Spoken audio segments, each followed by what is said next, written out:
Morning. Other people might pop on. I don't know. I put an open invitation out to a lot of people. Because people Matt, got feelings and opinions. hopefully, I'm my guess is though they won't, or they won't say anything about it. So, which makes it even more like exhausting. I will get to that in a minute. Colin, how are you? Tired. Very tired. I was up way later than I wanted to be last night. And slept in a little bit, but I'm happy to be with you guys. Yes. Virtual hug. Yes. Matthew, how are you? That shit looked like he was like roughing you up. He was like, call for a fucking ambulance. Man, when you get hugged, you know. My hugs are serious. My hugs are pain, but it's I expect pain. Yeah, I'm pretty good. You know, I got to sleep in a little bit, and you know, I'm getting there. Got some family crap later to do that I'm not excited about, but so it goes. Well, I'll say this, Matt. You're really like glowing today. You're like you've got your shit. Because I don't feel like I'm glowing. You look good. I got better lighting in here. Look good, feel good. Yeah, it's you are a light in the darkness for Colin and I both. Well, it's good to see you guys. It's been far too long. It's been a minute. All right. So I just put this message out this morning to my DNO folks, and then when I accidentally posted it into our big D&D chat as well. DNO's going on hiatus. I got nothing. Every time I think I have an idea, it took me 45 minutes to remember an NPC's name this morning, and I had to dig through tons of documents to find it. I have built myself a maze I can't remember the way out of. Time for ultimate DNO. Just I am all the continuity and start over. The same characters. I kind of realized I've been running Dungeons and Dragons since the beginning of 4th edition straight. Damn. Okay, yeah, take a break. And sometimes up to 4 groups at one time. I am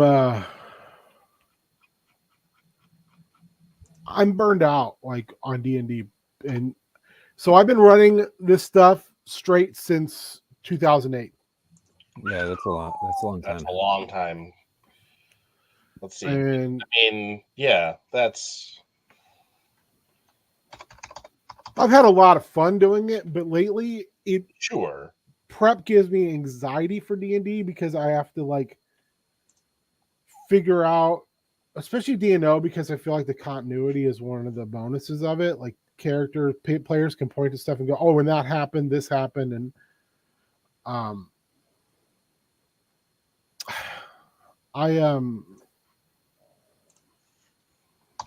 I don't feel like my memory is getting better at all. So sometimes when I'm trying to like process through that, I can't even do that. I think my plan is to maybe come back to DNO as miniseries stuff at some point, but right now I gotta do something else for a while. I totally get that. Yeah, no. I mean, if you've been doing it since 2008, that's 16 fucking years. Yeah, dude, you're almost So that's at a minimum like a monthly game. Yeah. So for a while there was more than even that. So just to put that in some perspective that you will probably understand, Benjamin, that is longer than Gruenwald's cap run and longer than the Lee Kirby FF. Yeah. Oh wow. You've been telling them stories. So take a break. Yeah, I'm just like, and here's the thing, and I'm not attacking anyone, so I don't want anyone to get like frustrated with me. But beyond James and I, no one runs on a consistent basis. And James doesn't run on a stream anymore. Right. So, I mean, when it comes to like this channel, there's really only one person who posts shit consistently during non-extra lifetimes. Yeah. And that was not the intention.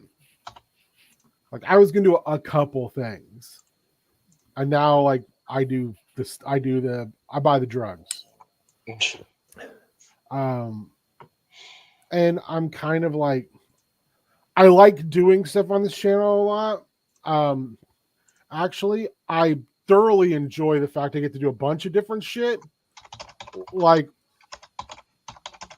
I mean, I get to talk about horror movies with Colin, which has become one of my favorite things. In all honesty, that's your show, Colin, not mine. I'm your sidekick, and sometimes I keep the train on the tracks. That's about You do. it. And sometimes I just have to shut the fuck up. I'm real bad about that sometimes. Meng on Meng is like this weird, like fun, collaborative, like let's just bullshit while we do our little stuff. To me, it is like the natural regression of what we were doing with what I was doing with Dave. Mm-hmm. Not progression, regression.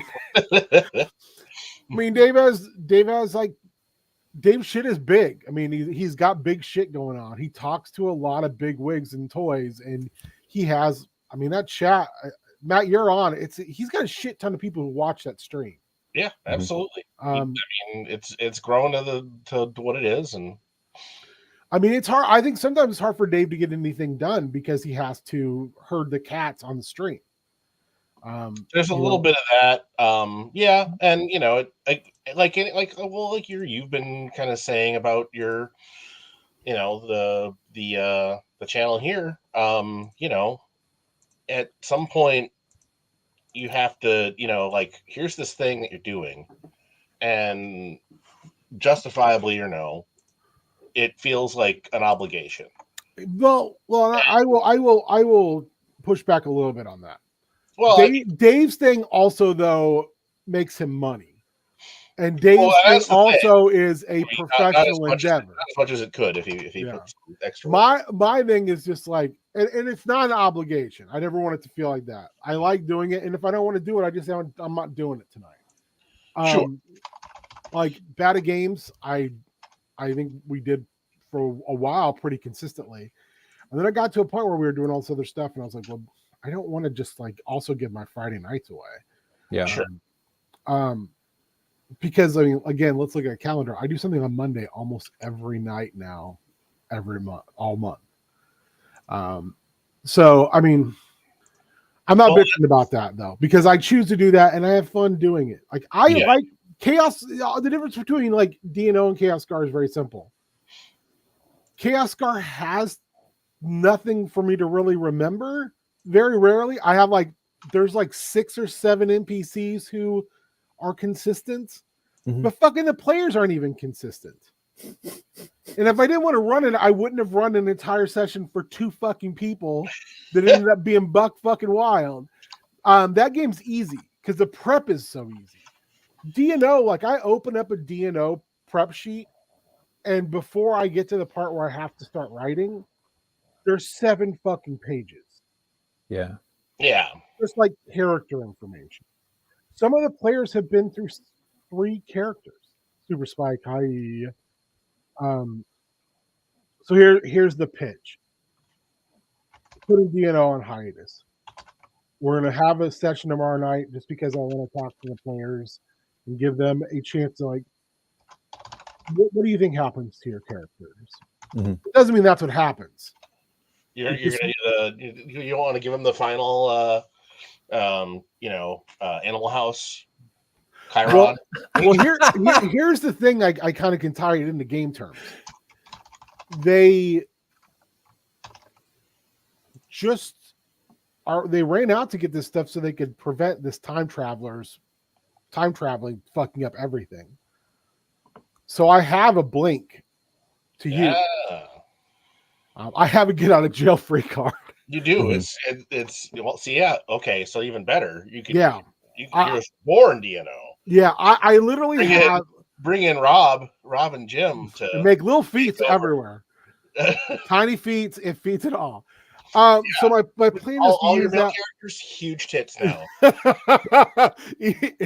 So my plan is to say that at the end of tomorrow night. Like, listen, the reason I asked this is I even said at the beginning, tell me how your ending happens for these characters, because we're splitting, diverging timelines, because the reality is you didn't get the shit back to them fast enough. Mm-hmm. Yeah. There's your and then because it's timey-wimey, wibbly wobbly, whatever, you can, It's multiversary fuckery. if you decide you want to go back to it, you can. Not even multiverse, it'd be omniverse. Yeah. Yeah, and I do want to go back to it, but I want to go back to it with like contained ass stories. Like Domains of Dread, I had a beginning, middle, and end. Like I knew, and as soon as TTRPG Theater was like, hey, we're switching to just a cult channel. We're just doing cult. So we're getting rid of like all our D&D folks are switching over to cult. Do you want to switch over to cult? And I was like, no. I know the guy who runs the channel is working for them now, and like that's awesome. I'm really happy for all you guys, but I don't like that game. It's not a game I enjoy, nor a game I want to run. Mm-hmm. So, and I have plans for this. So I just ended it. I like expedited my way to the the sprint at the end. I still think that might be the best ending to anything I've ever done. I would say, hey, go watch those. I think it's 24 episodes, because I'm very proud of those, and the players were fucking amazing. And there's some really hyper wild horror shit that goes on in that. I mean, if you want to see me in my element, that's probably it. Also, if you want to see James Wheeler's character die in the first episode, then I mean, that's how you set the stakes. it was, because James realized I made a character, and then he was like, I don't think I want to play in this because I don't like horror. I was like, yeah, but it's like it was on the 10. Come on, man. We talked about it. He was like, oh no, do this. But he also didn't know when I was going to finish him. And I actually finished him with a real roll. Oh, so that made it even better. Anyway, that had an ending. It like hit all the beats. The players got their stuff, and then the ending wrap up. Those players especially still talk about how happy they were with that. Mm-hmm. And they were not all happy endings. It wasn't oops all happy endings, because they didn't get out. But I want to do stuff with endings. I mean, to go back to my statement from earlier, like I love the Gruen run. By the end of it, not so great. Was that Capwolf? He did Capwolf, right? Oh no, you was even later than that. You were getting into like that was the armor and oh god and all of that. I mean, it didn't help that the art took a turn for the worse, but the art got real bad. Or like Brubaker's Cap, which was another amazing run, but then they brought him back for like a relaunch, and it's like, oh no, you didn't really they just kind of goaded you into this. Yeah, I want to and it shows, and you can feel it, and regardless of especially for you, where there's like nothing on the line other than your enjoyment and the enjoyment of the players. Like, yeah, if you're not having fun, fucking stop. That's the thing, is like, again, I don't want it to feel like that. I have fun, especially when we start playing, but prepping has become like a fucking nightmare. If it's a slog, it's a slog. Yeah, it's not even a slog. It's like when I had this idea last night, I was like, oh god, that makes sense, and I can do it this way, I can do it that way. I came down here this morning and started into it and realized like that doesn't work for this. It doesn't work for this. It doesn't. These things no longer touch and tie together. That breaks all these strands. And I'm just like, oh my god, why am I worrying about the fictional life of NPCs and all this stuff? I was like, it's just too much. Yeah, it's too much, and I can't remember it all. And what'll inevitably happen is some NPC in a game is someone's favorite. Is someone's favorite. What's that goddamn character in Star Wars now that I've been doing that everyone who's got the Rub Nubbins? Every NPC is somebody's Rub Nubbins. he is a favorite. and yeah, who were like, oh, but what happened to this guy? And I'm like, fuck me, I don't know what happened to that guy. And it's usually one of the PCs will be like, yeah, but like I asked him before, like when we restarted, and the second was like, who do you want to see less of, and who do you want to see more of? And the answers were not at all what I expected, and I was like, really? And you know, it's like you're writing a show, like an improv show, to an audience of one. And the one is each individual, because you're literally writing a show for each one person. Yeah. And like what I've realized is I'm much like John Carpenter talks about how horror is a ghetto. I feel like D&D has become my ghetto. Does that make sense? Yeah. Like Yeah. I have stories and stuff I want to and ideas I want to talk about and tell that aren't in D&D. They're not in a fantasy world. Mm-hmm. But don't get me wrong. Like I said in my post, I still want to run playing Geo. I'd rather play in it, but no one else is going to run games if I don't run them. That's the obligation, Matt, you're talking about more than anything else. Is somewhere along the lines, James and I became the guys who run games. And I think that, I mean, part of that too, though, is because you always step up.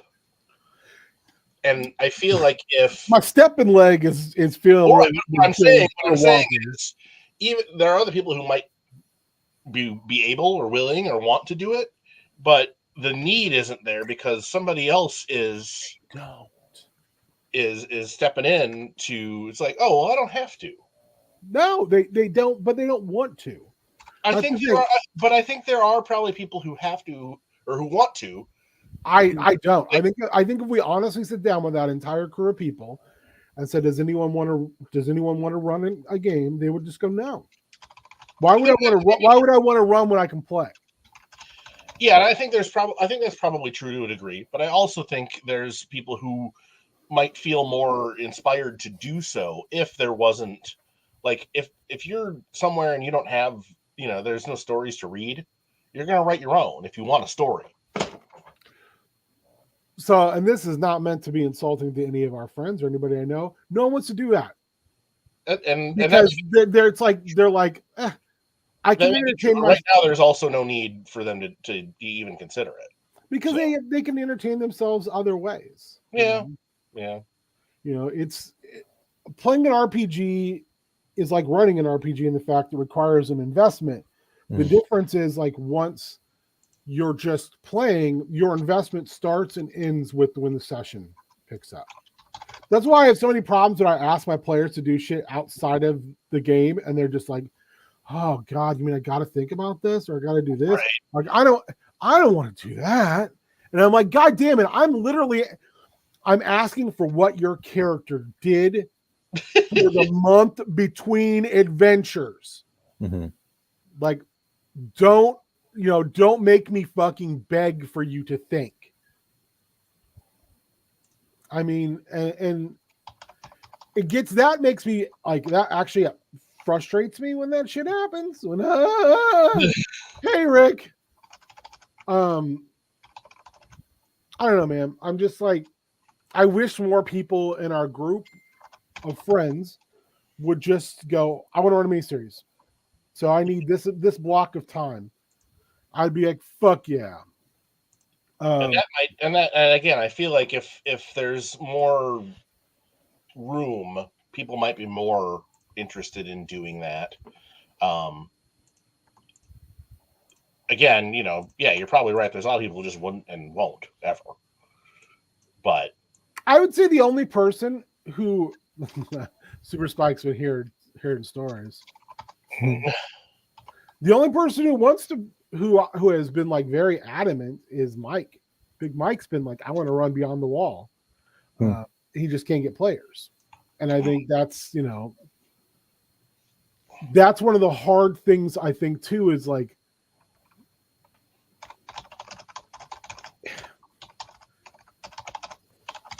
if one of us isn't guiding the cart, then people also are like, I don't know. But I also feel like it's kind of divided up. Like Zach's got his posse of people, and they do their shit, and they do a lot of it using the known world Discord and Facebook and all that shit to stay like completely connected in one area, and they do their stuff. But he has no interest in like streaming anything. Okay. I mean, we used to do a podcast where we played, and he was all about that. And like at the time, I had a blog spot where I posted all my shit. It's still out there. I think it was called like Because in a Blog No One Can Hear You Scream. And there's all kinds of shit on there. Old podcast links and all that stuff. But he did that, and it was a lot of fun. But I was like, hey man, do you want me to also post it on my blog spot besides your Antagonizer page? He was like, absolutely not. Which is, I think, kind of the same feeling I get about like the streaming stuff. Is he's like, no, I don't want to do that. If I want to do that, I'll do it on my own without you. And I respect that a lot, but at the same time, it's like, okay, part of me just like, same team, man, same team. But it's not, and I love Zach and Christy, but they are their own thing. It's the same thing when we do Extra Life. Mm-hmm. We're, I guess, peripherally on the same team, but not, but I don't know. It's a weird deal, and I get that. But it's nice because it's kind of like a triumvirate. You have Dave and Dave's business, you have Zach and Christy in their business, and then you have, James and the rest of us just like hanging on to his coattails as he sprints to the end. But in the meantime, between those, Extra Lives and the long cold winters, it is the few and the proud, the few of you in the chat who are here for everything, and then it's Matt on Sundays, Colin on Tuesdays and Thursdays. Yeah. That's the consistency. Otherwise, it's like, hey, baby, I'm here. And with DNO, it's like on top of that, then I have to be like, can I remember something from when we were doing this, like started doing this like 4 years ago? Right. Like, I don't even remember when DNO started. I'm really curious now. When the first episode dropped.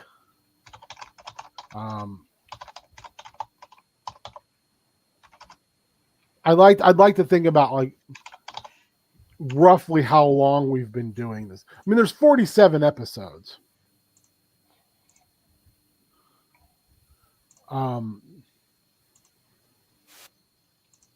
It looks like the first episode was 3 years ago.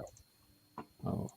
Granted, there's a little bit of a lag in between there. We took some time off for different things. And I was allowed that because my players are great, and we have not hit every month. Mainly because of me. I'm just I don't know, man. There's a part of me, Bama Shaggy. There's definitively like a part of me that's almost like I just need to stop running games. I need to just completely stop. I mean, it might be the best thing for a little while. Just to figure out where you want to be, what you want to do. I don't know what I want to be. I want to grow up, Matthew. I don't know what I want to do. Well, there you go. But I'm not going to stop running games because I like running games. I like being able to put that stuff out there.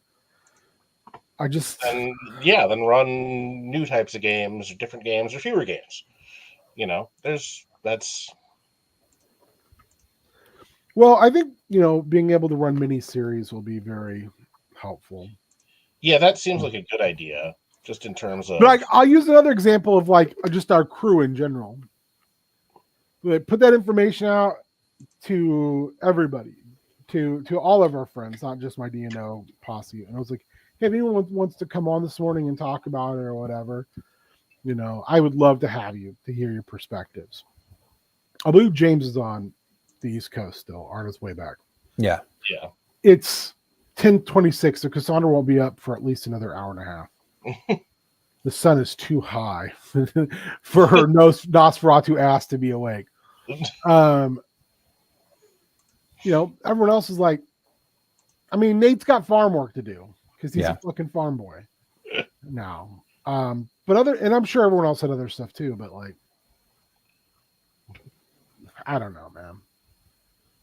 I'm just kind of like, I feel very, very alone on an island a lot of times with like the channel, Yeah. Especially because it was not my thing.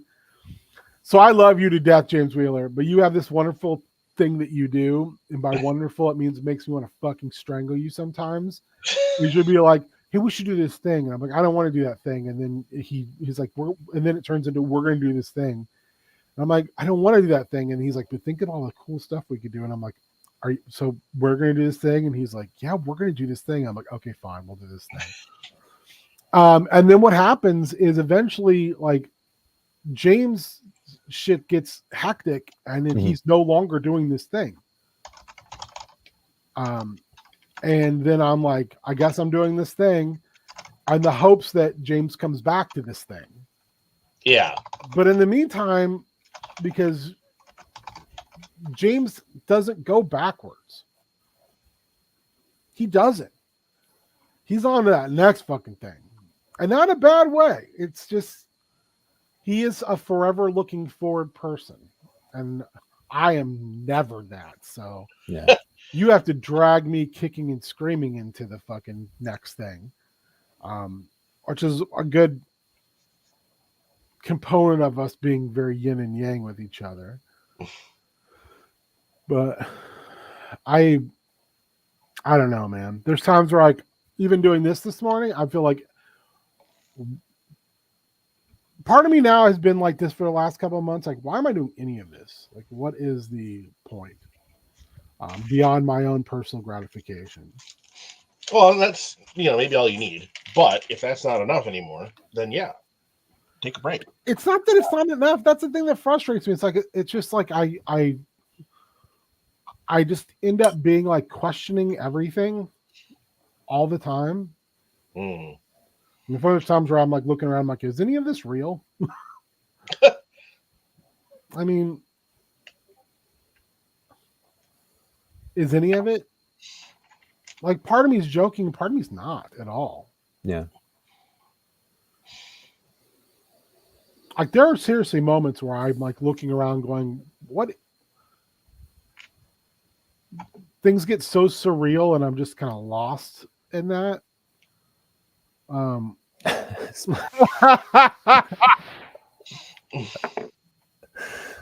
and me both. You and me both. Yesterday, my alarm went off for the walk, and I was just like, motherfucker. I was so asleep. And then it goes off. I'm like, fuck me, now I'm awake. Time to watch some Chucky. Yeah. I didn't see anybody, say anything, and I had some Everybody was so I was just like, all right, I'm just gonna let this ride. Everybody was off doing their shit, and like, it was supposed to be hot as balls out, so I was like, no. Yeah. Although we do need to get, I need to at the very least get back on my bullshit. Oh no, I'm with you. I want to. Yesterday worked for me for reasons, but plus I got a cub bag full of bodies for you, Matt. Action figure bodies, right? I mean, winky face.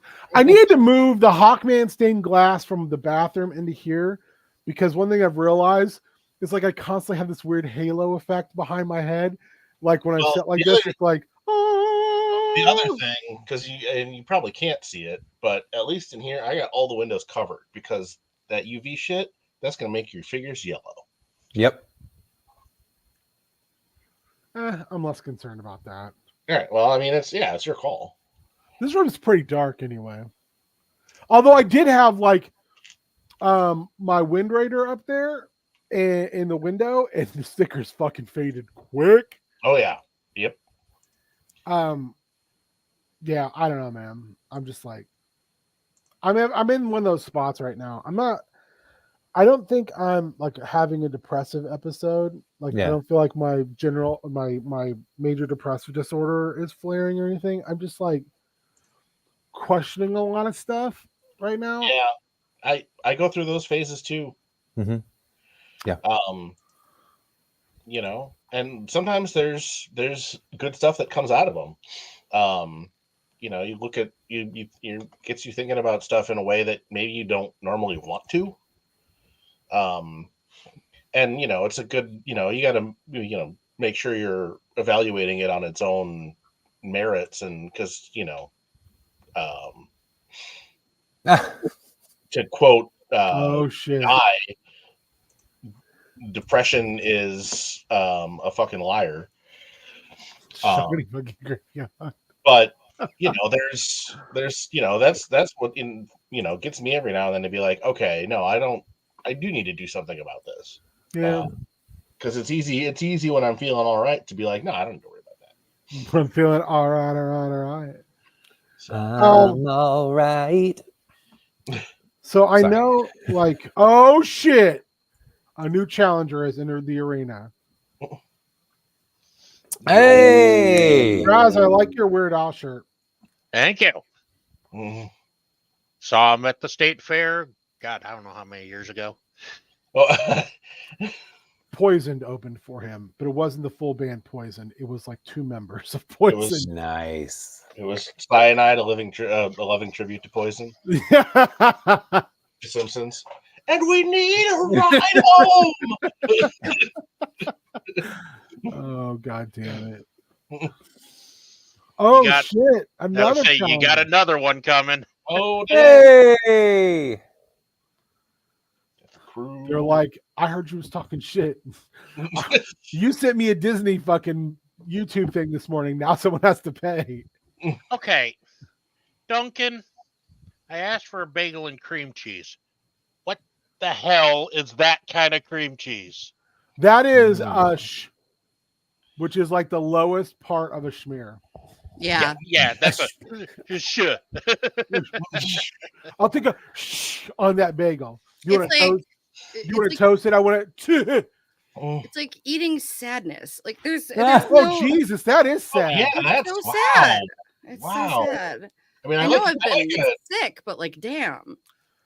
I was in such a mood this morning. I had little Debbie's for breakfast. Big Wow. Deborah? Yeah, Big Deborah. Still support my niece, little Debbie, in her small business. Mm, So yeah, we were talking about, like, I don't know what we were talking about anymore. Like, just stream of consciousness this morning. I know I'm in a mood when I've been just playing Stardew by myself, and I'm even like tired of the grind of that, and I'm like, remember when grinding in this game was fun, like a week ago? When doing my run around every day was just like, I love running around Stardew Valley, and now I'm like, Stardew Valley, man, this feels like a lot of work.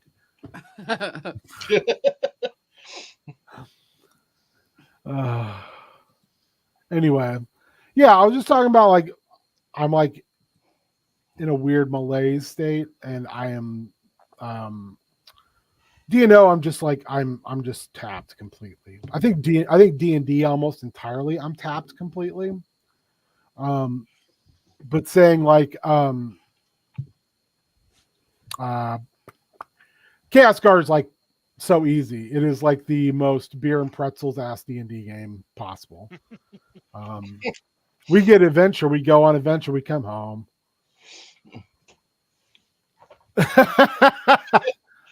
I don't trust Duncan with my coffee.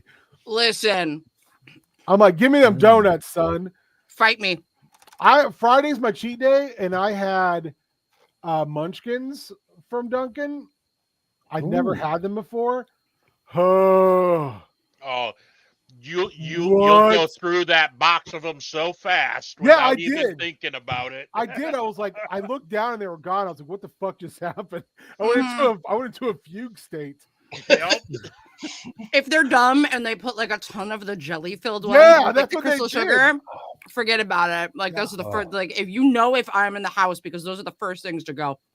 I was just like, I They're looked out, gone. what happened to all these boys? They're all ate. I ate them all up. The only thing that is better, and unfortunately we can't get them where we are anymore, is like Timbits when they're fresh. There was a Tim Hortons down the street, Yep. like a little bit of ways, and then when Yeah, they all they sit down, didn't I was last long. Those Tims around here. I'm I- so sad. I had a friend that I played games online with in Canada, and we would get into fights with him over whether Timbits were donut holes or not. And it's like, is that your Canadian girlfriend? You don't know her. She goes to yes. school. Her name is Alberta. I mean, She's I gonna don't be here know. this summer. Vancouver. it's like it might be better than most donut holes. I don't know because we didn't have Tim's here at the time, but they're donut holes. Those are donut holes, bud. Yeah. You can say that they're not all you want. I forgot Christy lived in Canada as well. Yeah, Christy, lived hell in yeah. Michigan. Listen, nothing slaps harder than fresh Timbits, a bacon, egg, lettuce, tomato bagel sandwich from Tim Ooh. Hortons, and an ice Well- cap, a vanilla ice cap. I would say Perfect. single player healthcare may slap harder. Yeah. I always forget too, like Doug lived in Winnipeg for like a bunch of years. Mm. I mean, the only way they came back to America was 3M was like, Randy, come do science here. Come do science here. Neil Robinson. Wow, everyone's showing up. Neil Robinson, thank Right? you. You're a good Loving egg, it. always asking. I appreciate it. I hope you're doing well. Long legs, yes, oh dude. shit, I've heard good things. Haven't It's- seen it because I don't go Oh. outside. I did watch. I was saying to Colin, I watched Pie Wicket yesterday. Mhm. If you've seen The Alchemist Cookbook, which is a very low budget flick, this was kind of like a bigger budget, gothier take on it. It was good. It was fun. But I also watched an Indonesian film called The Dancing Village. The Curse Begins. Mm. Indonesian horror is so underrated. It's so much like seeing folk horror through a different lens, Yeah, a completely different lens. Like, you know, when you go out into the rural community, like here, it's kind of freaky, but it's more freaky in like a Texas Chainsaw Massacre way. When you go out into apparently in the rural areas in Indonesia, it's more like I've stepped into a different time and place, and I should not fuck with anything because yeah. spirits might come alive and eat my soul. Yeah. I was just gonna say, like, horror over here, it's like, oh, my body's in danger, but like folk horror over there, it's like your soul is in danger. It's like, And oh. Pedagore, Satan's Slaves, 1 and 2, which are both done by the same guy, they're all real good. And because I'm not overly familiar with like Indonesian mythology or like folklore, especially like from the Fiji Islands, that shit is just like bonkers for me to watch and go, I don't know what's going on. I don't know who this person is you're all talking about like I should know. And I'm just like, oh shit. Are they okay? Is that good? Mhm. They can turn into a black dog with red eyes, but I don't see no dog or red eyes when I hear that dog barking. What do we do? Also, I watched, based upon our conversation during Spook Troop on Thursday, I finally watched Curse of Chucky, and I watched Cult of Chucky. Ooh. Nice. Is it Zoe Dorff? Fiona. Fiona Dorff. Holy fucking shit. She's good. I'd seen her do the back and forth laugh where she's possessed by Charles Ray and she's laughing to a Chucky who's laughing back at her, and was like, oh my God. And I'd seen a thing where her and her father were talking about like, oh, that's not ADR. That's literally her. Mhm. And then she did it back and forth with him. It's terrifying. Yeah, no, the way she can mimic her dad is Yeah, even like uncanny. in dress and walk and everything else. And like her doing the hair. whole, her body in the postured. limp. Yeah. Oh God. Yeah. Those two flicks were really good. They were They they were very fun. They were I can't wait for you to watch fun. the series. I'll definitely lend those to you. I'm going to be down in the cities this week, so I'll definitely drop by. And My only complaint Get 'em was off. no Glenn or Glenda. they're coming back. Don't worry. They were not on either of those movies. It was slightly disappointing. Although, man, I did enjoy Andy a lot. And the fact it was the Yes. same actor who played him as a kid, playing him as an adult was chef's Yeah, kiss. that was great. So yeah, I recommend those flicks. But like I think I told Colin, Dancing Village, I would steal for D&D in a heartbeat, or for any fantasy-esque role-playing game, or even like I might steal for Hellboy. Yeah. It's, oof. Yeah, it's that whole idea of like these little areas that have not had the ability to, I guess, become more technology driven, where they're still like having shrines to, and they take it very seriously, because they should take it seriously, because that shit still exists out there and affects their lives on a daily basis. I find that fascinating. Yeah.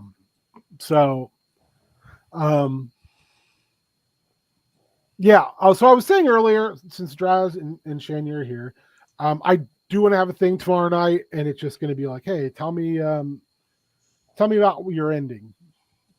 What happens to your characters? Like, now, that being said, I'm going to spoil it for you two right now, because of where we're ending and what was going on. That's not the ending.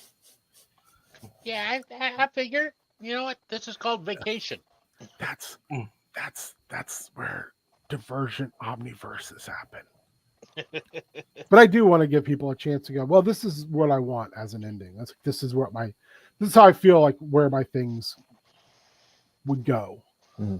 I feel like after 50 some episodes, that's the absolute least that can be done.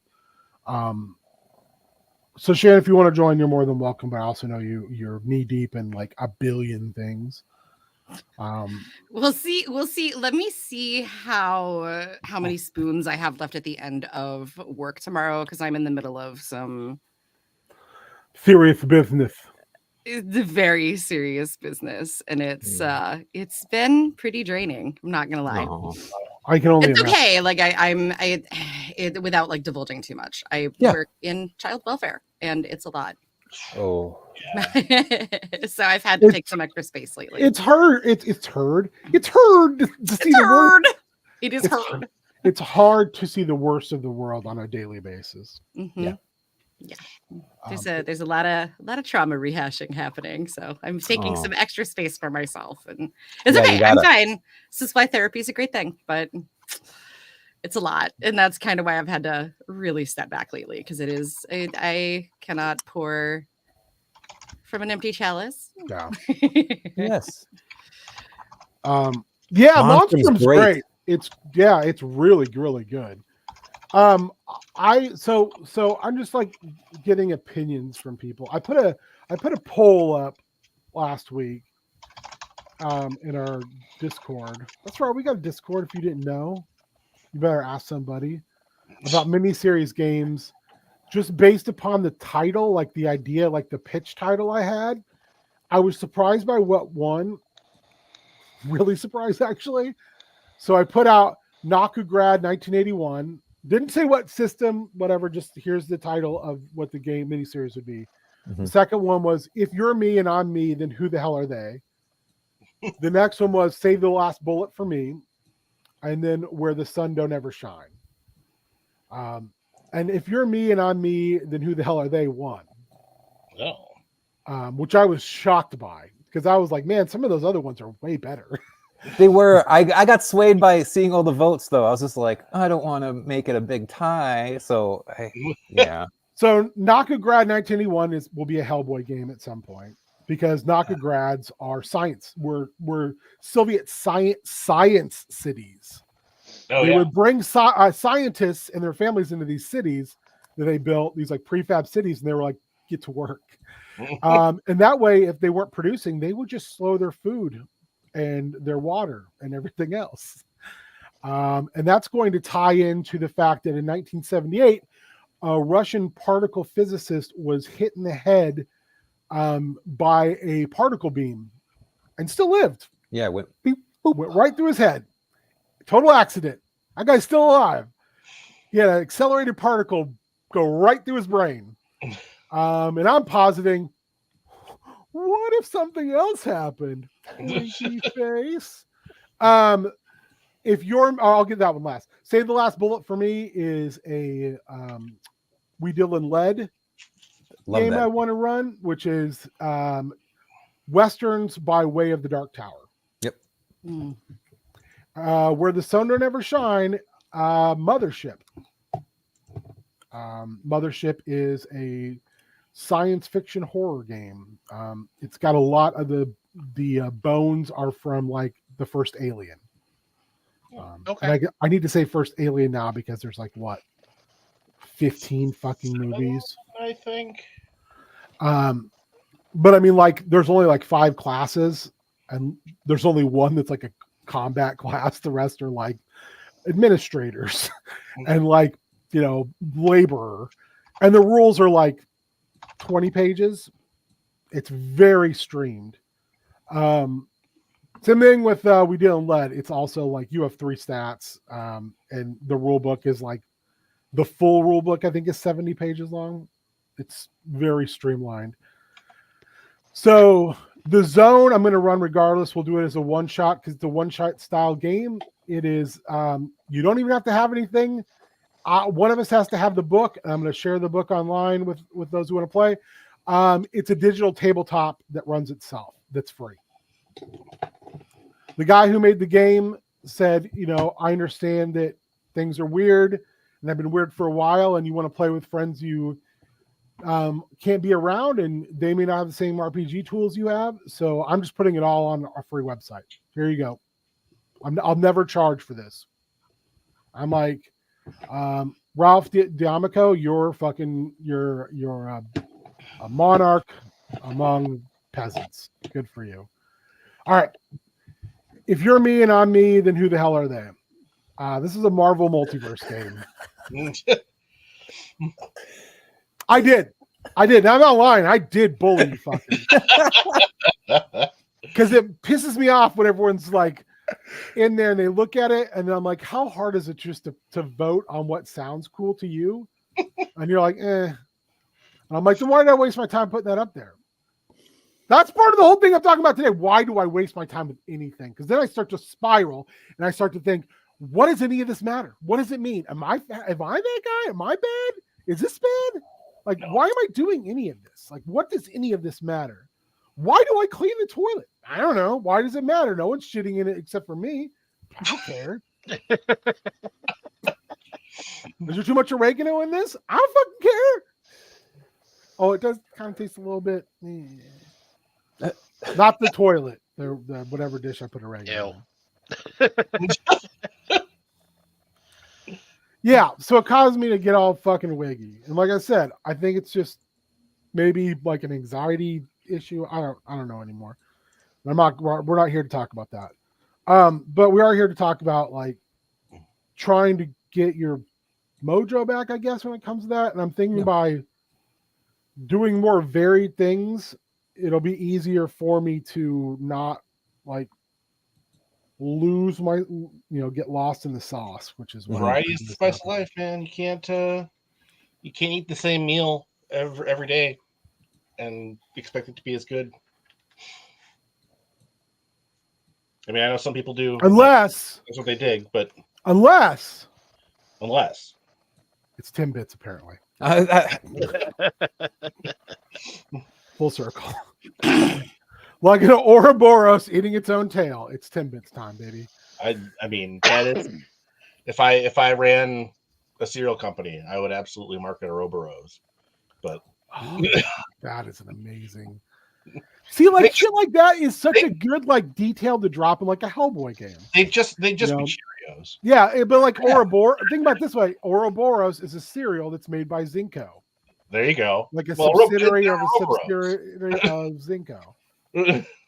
I love the idea, like, and Orobo -O's. Yeah, and the more you eat them, the more you see into the cosmic truth that nothing matters.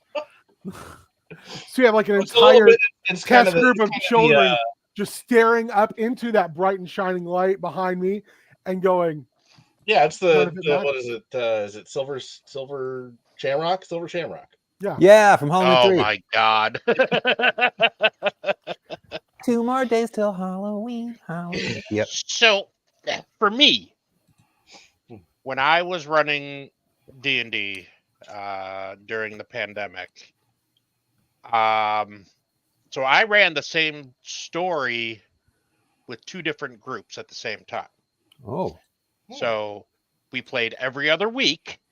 So 1 week it would be Group A, and 1 week it would be Group B.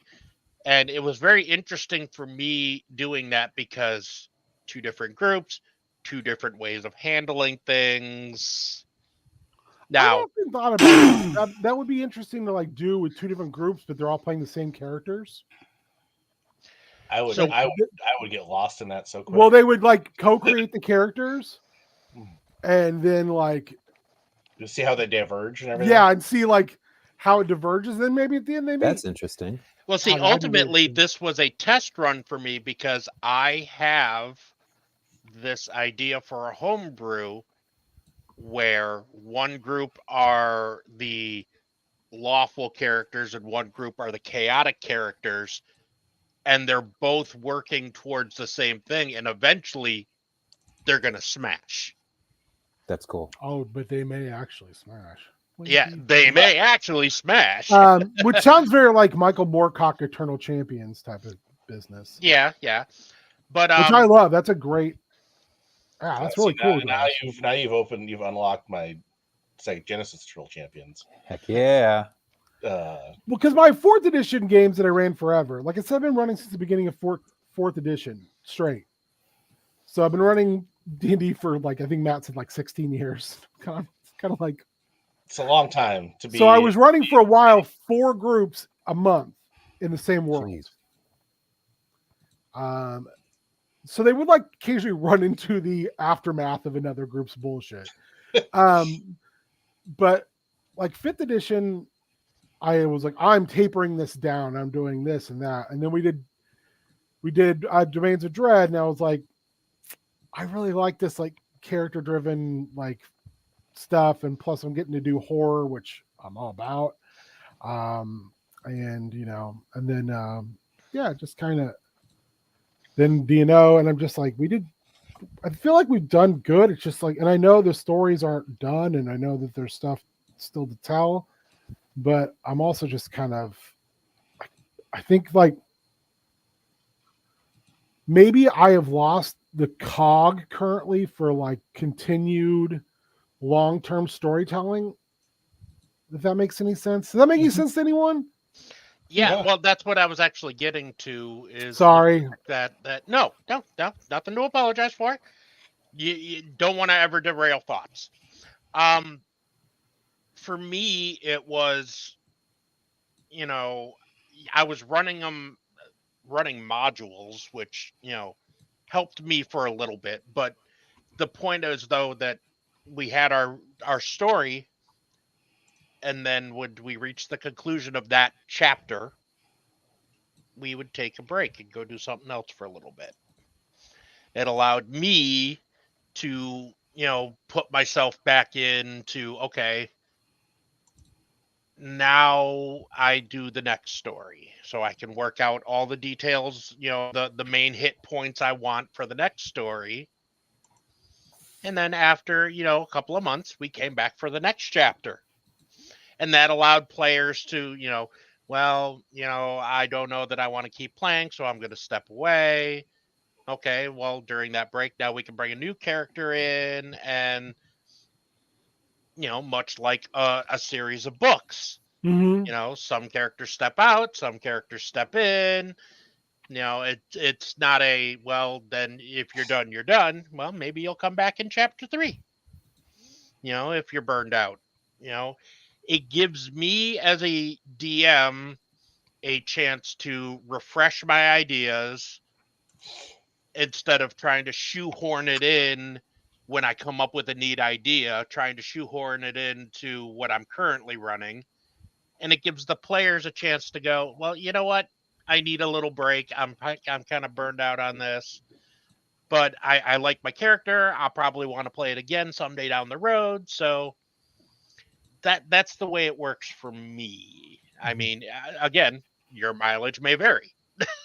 but I think it helps keep my ideas fresh, allows my players to keep their ideas fresh for their characters by just doing it, doing episodic or chapter based instead of trying to just keep going and going and going. Well, and like when you look at some of the like egregiously popular series that are out there that are streamed, right? Egregiously popular, damn. I'm just saying, like when you look at like your crit rolls and your Dimension 20s, right? Like they are egregiously popular. And they're egregiously popular for a variety of reasons. You have people that are improv artists that are playing, you have people that are trained actors and writers. Like that's the thing people don't understand. Like crit roll is pre-written. Like it is a scripted, written D&D campaign. And yes, there's elements of like they're still playing the game, but you're working with a professional production team. Like that's the reality. There's a big difference, but like when you think about it, like that's the reason I love Dimension 20 and they're set up so much in the way that like Brennan and their crew like craft, which is the same thing. You're still dealing with like professional comedians, professional writers, professional actors, improv artists, like that are all playing and writing the game. But like they do it in cohesive stories. Like Fantasy High is a great example, right? They're doing it in years. So it was like freshman year, sophomore year, junior year, senior year. And that way everybody can play those characters through like an 8-10 episode arc, right? Or whatever that looks like. The format's changed a lot because pre-COVID, they were very glossy and edited. And then like COVID happened and now it's like, we're just doing like full playthroughs like crit roll.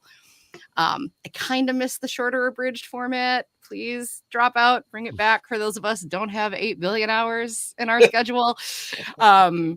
Please, some of us are working on our own content creation and have minimal time. Okay.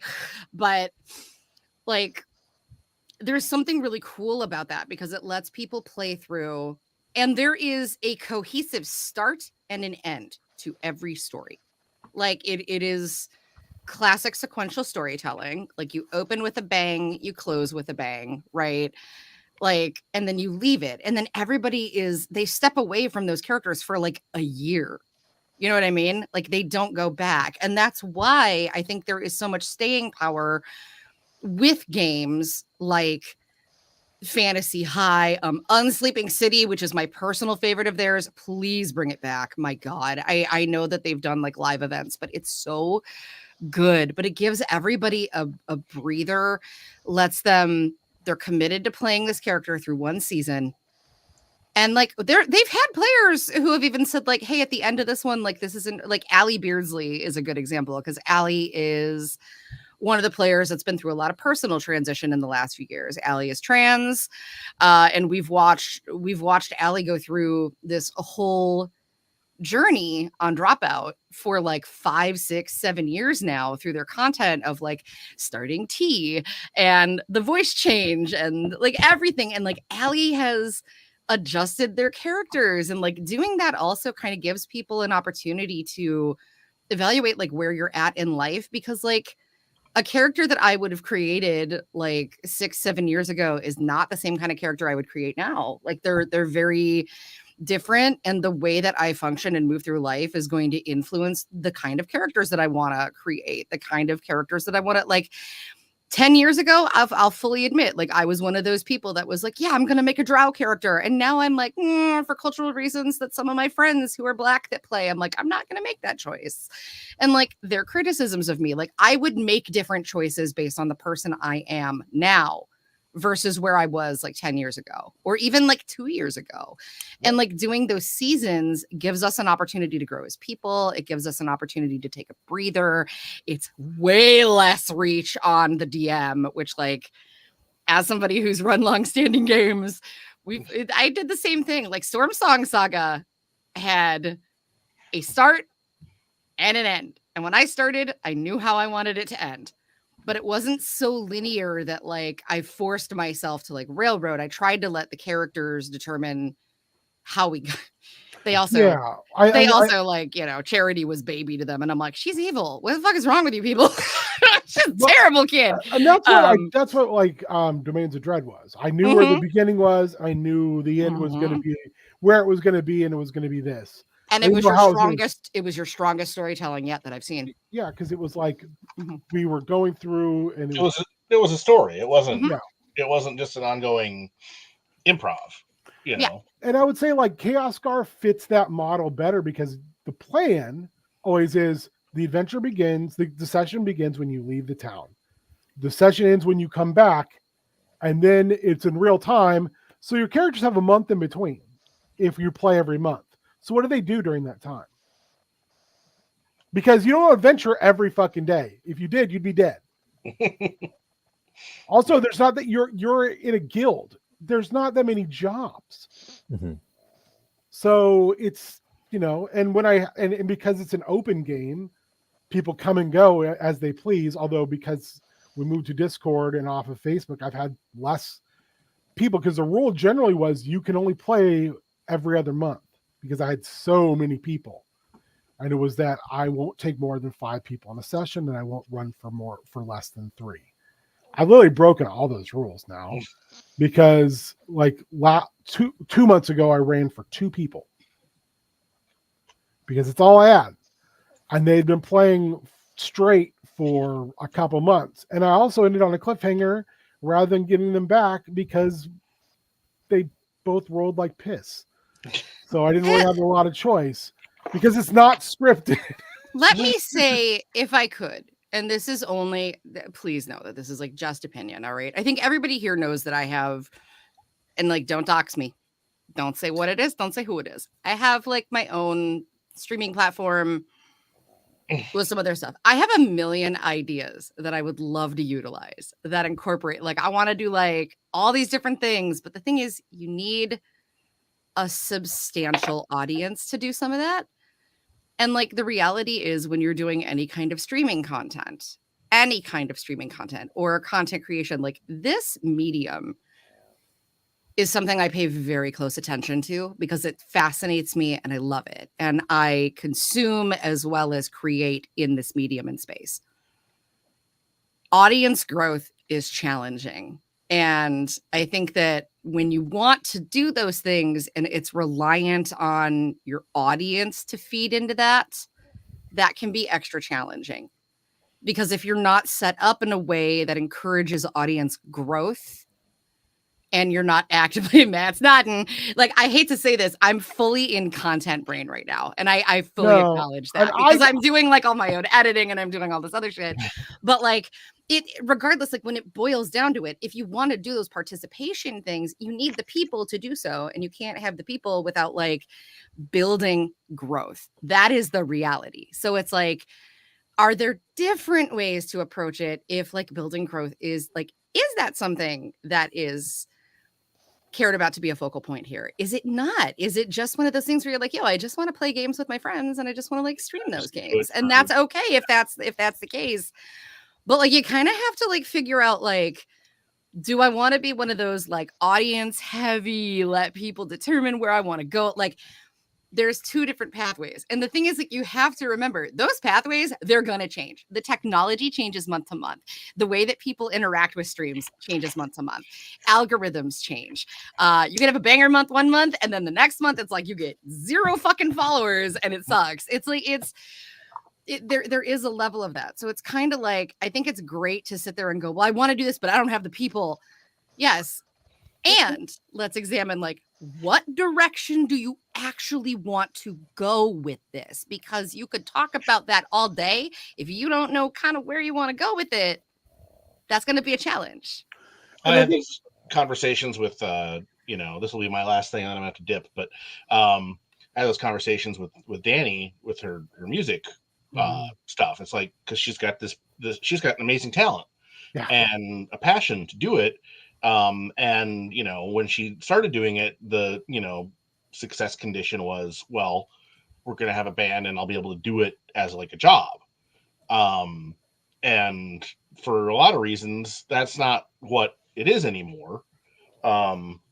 and maybe never was going to be. I mean, she's made money on it. She just got a check from ASCAP, for licensing stuff, this week, but it's not paying the bills. Right. And we'll like, okay, do I is what is success? Is it can I put on a show and draw a crowd? Do I care about that, or do I just want to put music out there? And you really have to examine that and understand it. And for her, it's like she wants to do the music, but part of it is being able, like, she doesn't feel the need to do a show every month or even every necessarily 6 months. But part of the fulfillment for her is being able to get up on a stage and impact a crowd.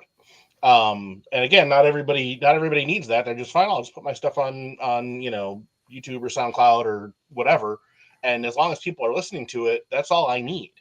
But it is, and sometimes it's hard to know what success means for you, or it should be for you. But that's really the question to ask. Yeah, do I need to have a huge channel with a lot of followers that I can monetize, or is it just spending time with friends and then put the stuff out there, and if somebody wants to watch it, kick ass? Mm-hmm. I think, like, when it comes, like I mentioned, for two people, it's like I used to have a bigger pool of potential players. Things happen. Like Zane would play all the time, but now he works for AEW, so he's like, I'm on the road all the time. Chris dropped off for a little while because Chris was getting a lot of out-of-state bookings. And also, like I said, I went from having all that information on Facebook where everyone was to like moving it to Discord, where a bunch of people just didn't go. They were just like, no thanks. And now some of them have reached out, and I've reached out to some of them and been like, hey, I'm still doing this if you want to jump back in. And they're like, oh shit, yeah, I do. And because it is like it's a sign-up game, there's no like permanent group, they know they can jump in and jump out. And as far as like the metrics of success, or like what I want out of streaming, that's a great question.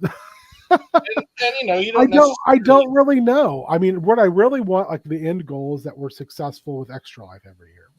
And by successful, I mean that we raise money.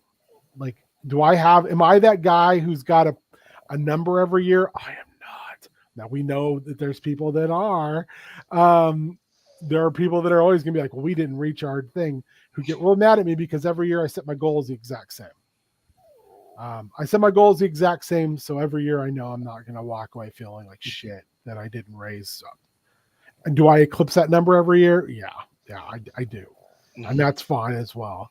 It's just, what's ended up happening with this channel, I mentioned it before, was it wasn't, I think, really meant to be something that was going to go on all the time. And then it became that. And then it became that. And then it was like, you're going to do all of this. And I'm like, okay, whatever. I mean, I've said this before. And again, I am not meaning to give anybody bullshit. We had other people who posted stuff, like, even like I didn't have to deal, like, I don't have Twitter. But at the time would like mention it on Twitter or on Facebook or on other social media outlets. Though he does that anymore. We had somebody that would one of our friends who would take the lives and put them in the list on YouTube. Nobody does that. Someone to basically do a better, not better is a shitty word to use. Who would do a consistent curation of what are we doing on Twitch? Is it just the same shit all the time? Because in reality, it's not. Because like you said, that way you get people who actually will go, oh, this is something different. I'll look at this. I'll give it 5 minutes of my time before I move on because it's in a category. Nobody does that. And like for me, none of that shit is really in my wheelhouse. And if I'm doing all the other stuff, why the fuck do I want to do that? And so part of like the lack of, I guess, tangible success is my fault. But also it's not my fucking channel. It's our channel. And if so, like, I don't even know what success looks like because I don't know. To me, it's getting together with my friends and playing games. but it's also doing Well, something that's what you need.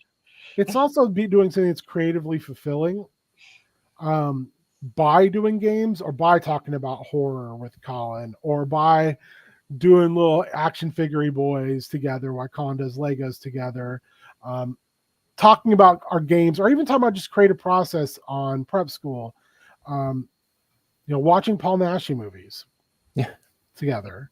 Those are the things, like, those are very fulfilling. I enjoy those. I like boot blocking very much. Those are things I very much enjoy, and we do those things. I think game wise though, I just kind of the well runneth dry right now for most D&D stuff. And I think when the wells fill back up again, it's going to be more, like Draz talked about. And it may just be straight up miniseries. Like I'll point out again with Shannon Draz. I felt our Star Wars Scum and Villainy stuff was good after when we went more long form. I'm sorry, but I felt it was better when it was miniseries. Because it was like, it felt more like Star Wars. And this is going to sound really weird to say because I fucking hate when people say this online. It felt more like pre-Disney Star Wars. I will log off this call. So in the way that it wasn't like, I think one of the things that I love the Disney Star Wars stuff so far. Now the sequel trilogy, I'm very not a huge fan of, but one thing about Star Wars that I've realized for me is the contained trilogy it feels so much more powerful than when I'm like, when is the second season coming? When I feel like I'm watching an 8-hour movie, where it's like, I feel like I Book of Boba Fett's probably the biggest example of this for me, where it felt like we had a direction that could have been told in 4 to 5 episodes, but they were like, "Oh, we got to jam all this shit in here and make it 8 episodes. Let's give Mando his own episode," which was the best episode of the whole series. Go ahead, Draz. I was going to say Book of Boba Fett is actually a really good example in them trying something and it just didn't quite work out the way. Like, I love the characters. I love that they included stuff like Cad Bane, but it just, they tried to cram too much into it. And it did feel a little overwhelming. I mean, but with Mando, they spread it out over different seasons. No. I have very different opinions. No, please. I mean, I'm not married. I'm never married so much to my opinion that someone else's ideas won't make me look at it and go, "Oh, well, I never thought about it that way." That's Here's the thing. Before you get going, enjoy your Star Wars discussion. I also they will have to wait for a future time. I got family stuff to do today, so I'm gonna dip. Thank you, everybody. Spike, Shaggy, Christy, Neil in the chat. Pleasure as always. Glad to be back. Great to see you, Ben and Colin. It's been man. Bye, Matthew. Have fun with the Me Familia. And I will catch all y'all down the road. Good to see you, Matt. Good to see you, buddy. So here's the thing. It is just a type of storytelling that does not resonate with a lot of American specific audiences. That's fair. Here's why. And I'm going to challenge you. Okay. The thing about Book of Boba Fett is that it was designed, and I think it failed for a lot of people for the same reasons that Ms. Marvel fell flat for a lot of American audiences, which I think is honestly one of the best Disney Marvel series. It was so fresh. It was incredibly diverse. They absolutely captured like that. And like I say this because I have Pakistani friends. Like they captured that like family component of that culture. But like here's the thing about Book of Boba Fett. Like I see this very similarly. Both of them tackled really uncomfortable issues of misunderstanding race. That was the overarching story of Book of Boba Fett was encouraging people, especially American audiences, to rethink the way that we perceive races and characters within the Star Wars universe, and lending some kind of like aspects of humanity to the Tusken Raiders that like we've never considered. We've always just considered them to be this incredibly, you know, like brutal, kind of barbaric, nomadic people. And there's Savages. a lot of there's a lot of racial coding behind that, period. And people behave like these are the things with stories that like, and this is where like I really struggle as a player, because I think my brain and those things sometimes like works differently because of what I do for a living and because I live in this. Like I am always examining weird aspects of things that sometimes and I'm not, it's not like I'm so smart. It's not that. It's like I dissect things differently, I think, than a lot of standard audiences do. And like I actually adored Book of Boba Fett for that reason. I wanted more of that. I wanted more of the slow burn. I wanted more of like, can we see what this is like? Can we explore more of like, I want to know like what the cultural aspects of like the Jawas and like all these other things. And like I feel like audiences are not in a place, especially American audiences, they don't have patience for that shit. They're like, we don't want to hear about racism. We don't want to hear about the way that we're perceiving groups of people. This doesn't feel normal to me. I want my short, happy, take my mind off of everything. I want action. Like, no, it was designed to make you uncomfortable. It was designed to make you think. So if it did that, it did exactly what it was supposed to fucking do. And I say the same thing about Ms. Marvel, because American audiences were super like, oh, it was just like, it was too heavy and blah, blah, blah. I'm like, how many of you motherfuckers even knew about partition? How many of you knew about the historical impact of partition before watching that show? That was an introduction to a cultural aspect that massively impacted people that mainstream American audiences don't know because they just want to be entertained. Yeah. Right. They are incapable of approaching things from like a cohesive thought prospect of examining a culture that is outside of the realm of their own. It does not impact me. Therefore, I don't care. That is the approach. And I'm not saying that's what you're doing. I'm just saying, no. I think overarching. That is my Book of Boba Fett soapbox. Almost step the fuck down. I don't disagree with you at all. I think the problem with that is like when you have something like that, it's trying to be multifaceted. If they were just doing the Tusken Raider portion of it, the very much in some ways felt like the Lawrence of Arabia-esque, and in some ways unfortunately felt white savory in a little bit. If that was what they were doing and that was like a season and was like 6 episodes, fuck yeah. Like tell me what goes on Tatooine outside the 2 Mosses, please. How do people? I'm so looking forward to Outlaws. I Yeah, can't wait. How do people actually live out there? Like I love the Cobb Vanth parts too. Of like, great. The problem with I felt for me with that show was it was trying to be a whole lot of stuff, so then wasn't anything. Yeah, the stuff with Vanth and with Boba and with Cad Bane was a fucking Western.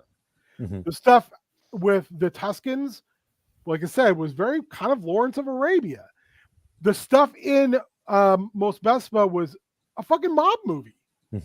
Like, and I'm interested in all 3 of those stories, but when you're trying to tell all 3 and interweave them, I feel like you lost the plot.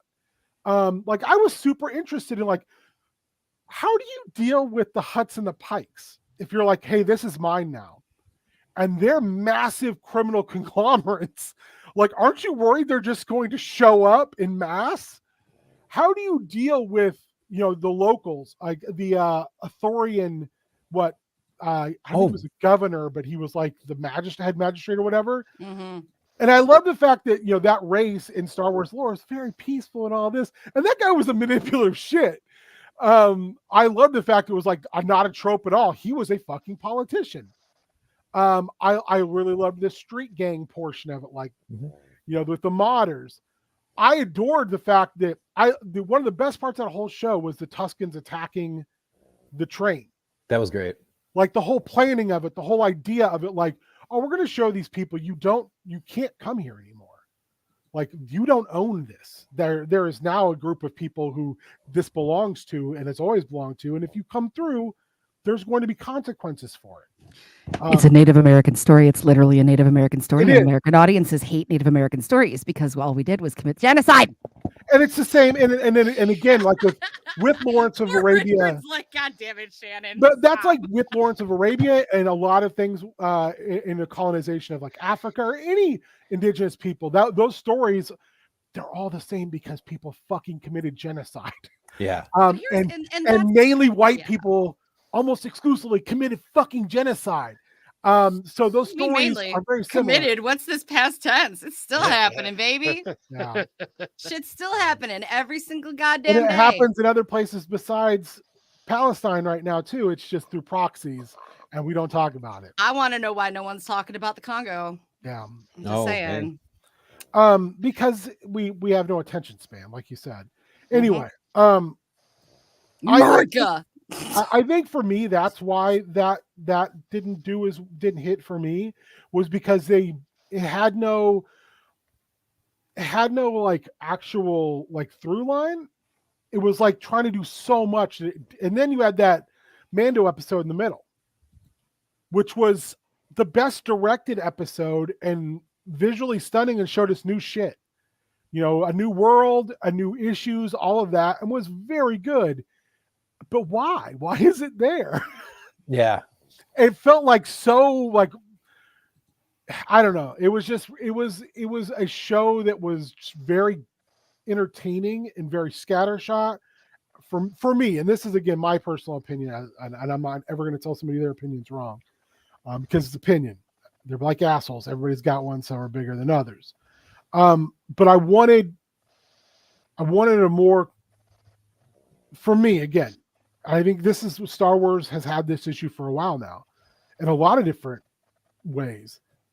Tell smaller stories with a beginning and a middle and end. If you want to tell like a space opera, crazy bullshit, tell that. I'm down. If you want to tell something more that's got more of a message and is more politically driven, tell that.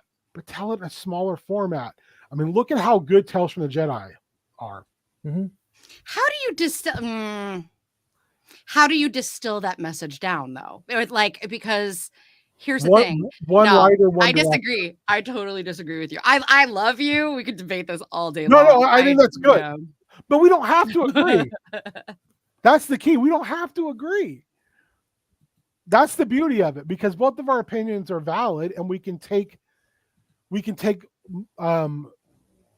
away things from those opinions and go, oh shit, I never thought about that.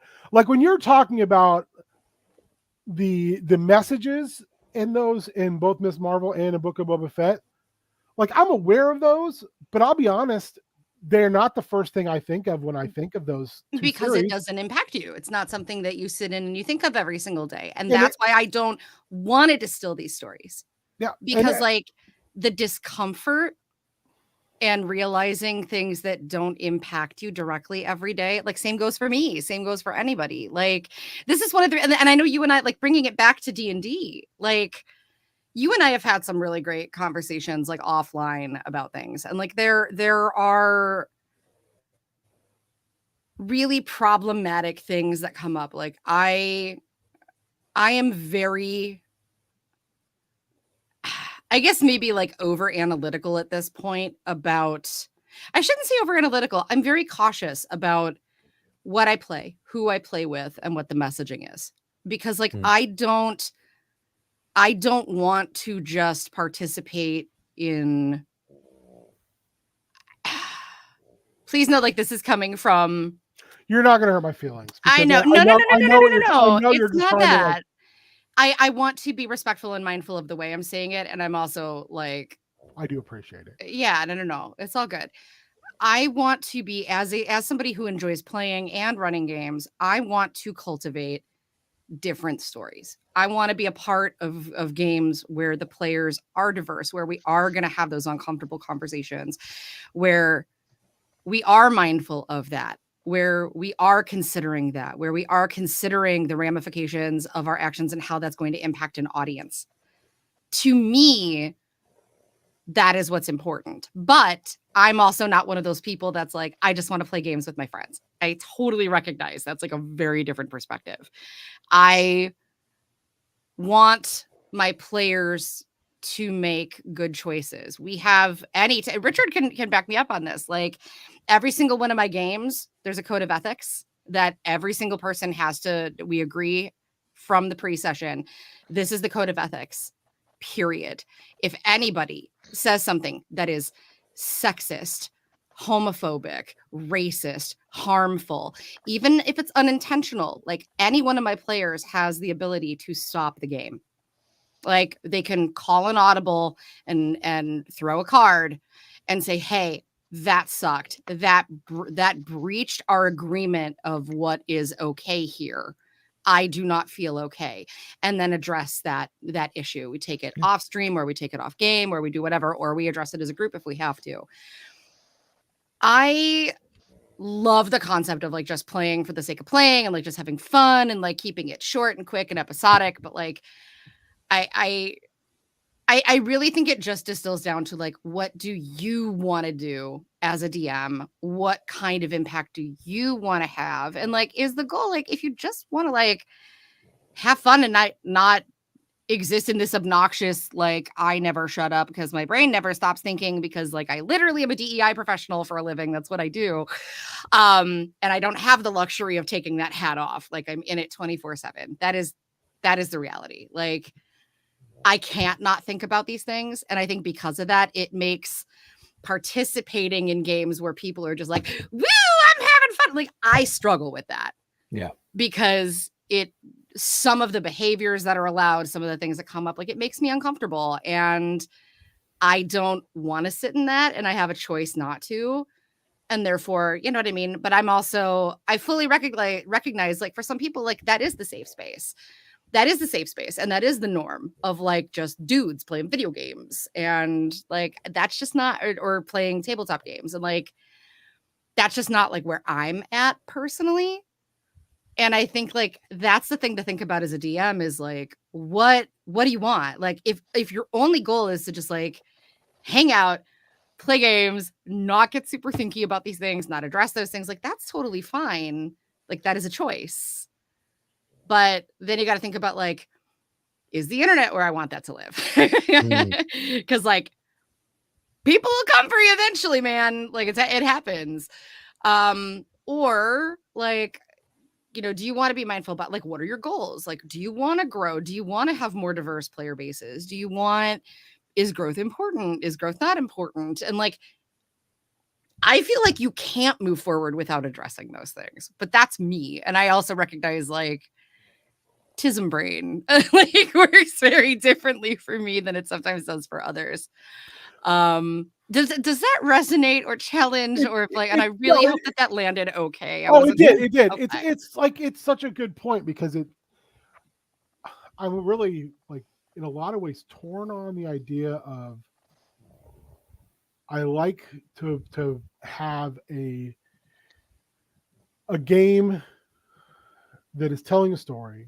Mm-hmm. And that the story has resonance for each person as an individual. Mm-hmm.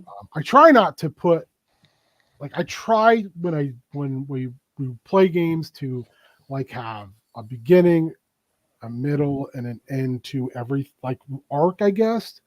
Like this is where we start. This is, I think, where the turn happens, and this is like the end conflict. Sometimes it's not really a physical conflict. It's just it can be a conflict of any type, or I shouldn't say even a conflict. Here's a resolution. Mm-hmm. What people take away from it, I want to be in practice. Hopefully, I want it to be their own. Mm-hmm. Do I have themes I want to explore? I mean, come on. Of course I do. Mainly because it's what's going on in my head when I write it down. Less so, I think, in games where I am, I don't even know how I would. Is that an animal snoring? It's pretty great. It's like the most adorable sound in the world. I heard I that. literally thought it was my stomach. Oh my Me too. god. I was It's like, it's an "What's elderly going pug. on?" Aw. I was about to message Draz and be like, "Oh my god, I don't think I've had a stomach bug all weekend, which is why we're eating sad bagels." I was like, "Oh no." I think I generally don't realize it on that level, but like, you know, things where I'm very much like Domains of Dread like was very much like, okay, this is gonna be about body horror. It's gonna be about like loss of self and transition into different stages of life. It's gonna be about loss. There's gonna be a lot of stuff here. It's a little heavier. Hence the reason James, after like us talking about it, going like, hey, I want you to kill me in the first episode because I don't want to play in that. It's too much. I'm like, perfect. That's even better because it sets the stakes like super high. But like after that, one of the things I got feedback from a lot of people was like, that's too much, like too much. I'm like, okay, that's fine. Let's do something a little more fun. And you know, with D&O in a lot of ways, it's about like growing up. Whereas like Chaos Scar is a lot about like, let's explore. And let's explore, let's see what's out there. And also let's understand that we live in a place where there is a constant threat of religious war inside these walls. There's an occupying force of religious, not zealots, but definitely very religious people. And then the outer Bailey is full of a lot of different religions who are like, we don't like you here. We didn't put you here. You came in and just took over and then told us all like, this is how it's going to be. And we're like, I don't like that. We were run before by basically a syndicate of adventurers who were not good people, but they let us do whatever we wanted. And it worked. And now you're saying like, we're going to drag you kicking and screaming into the 21st century type of shit. Because you worship a god who is all about like, civilization. Arathis, it's all like, you're going to build. And most of us are just like, we're on the cusp of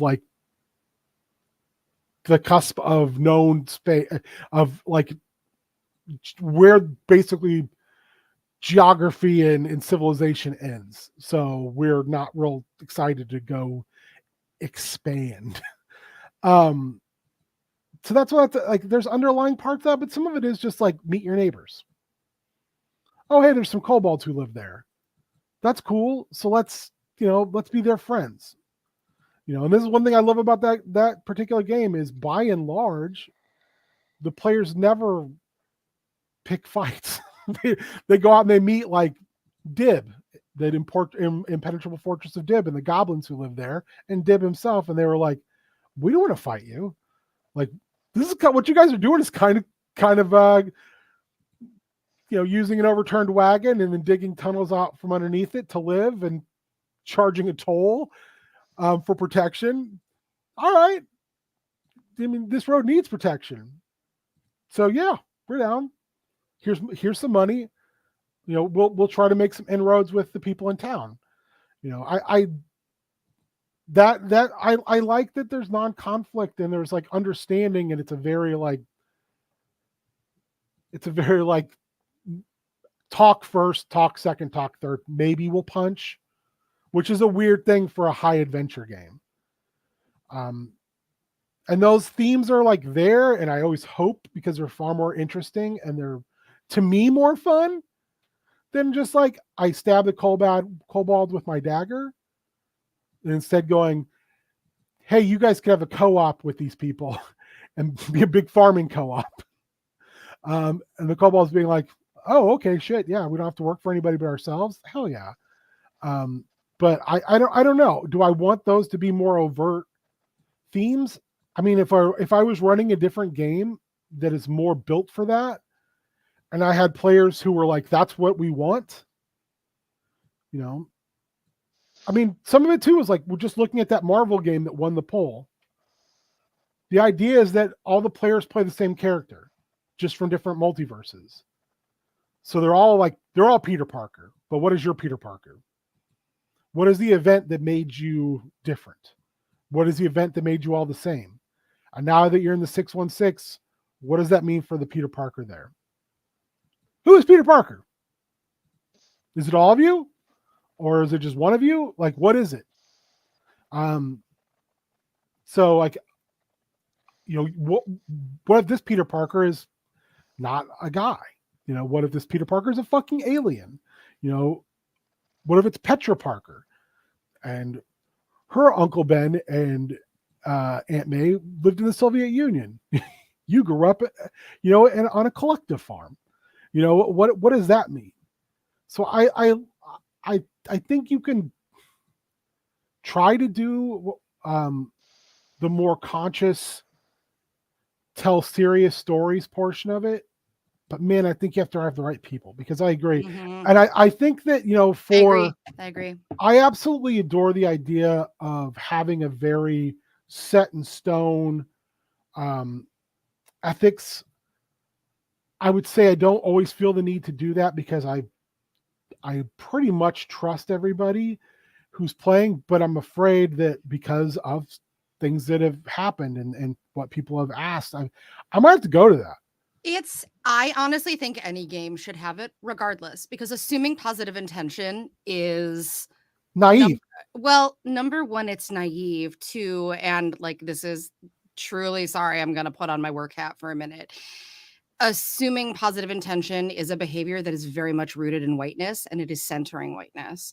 And in doing so, you just feed into those base expectations of what's acceptable and what's not. And it allows people to like turn that blind eye. Like, oh, I'm just going to assume positive intent. So if harm's done, it was done unintentionally. Whereas when you have the agreeance right there, you're putting that onus on the players.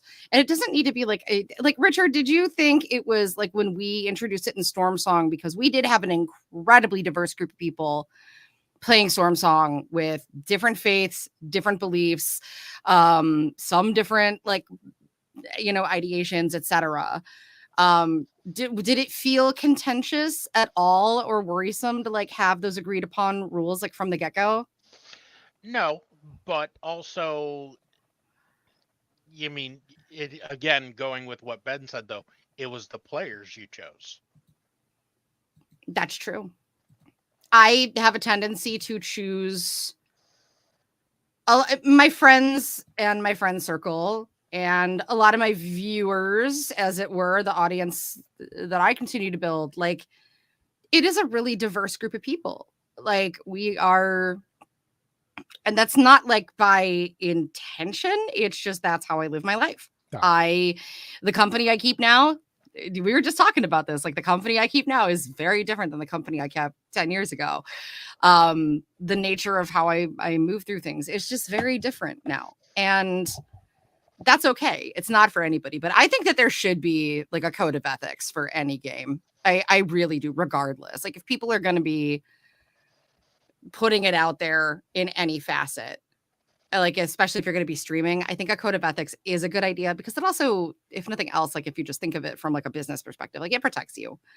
It, you know what I mean? It puts the onus of that bad behavior on that person. And it's also about like establishing a safe, not necessarily safe, but like a brave space where safeness is respected, right? Like, we agree.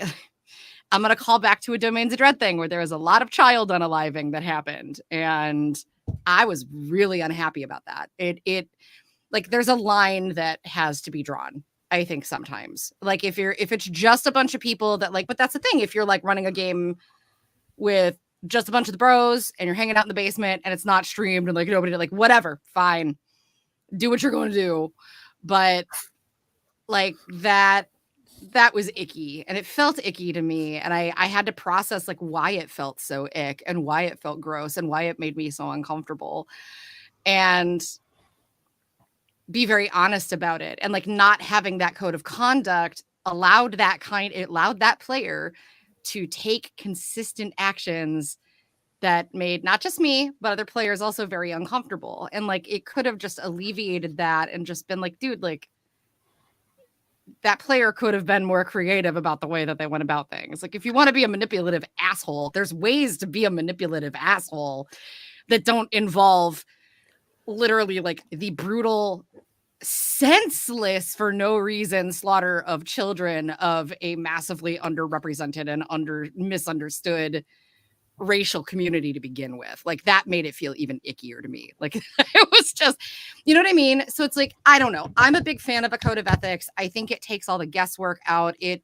creates an environment where people, regardless of where they are, know that they can play with some relative comfort, and then know that like if something does cross a line, yeah, like you can throw the flag, throw a card, like call an audible, be like, we got to pause for a minute. I got to address something.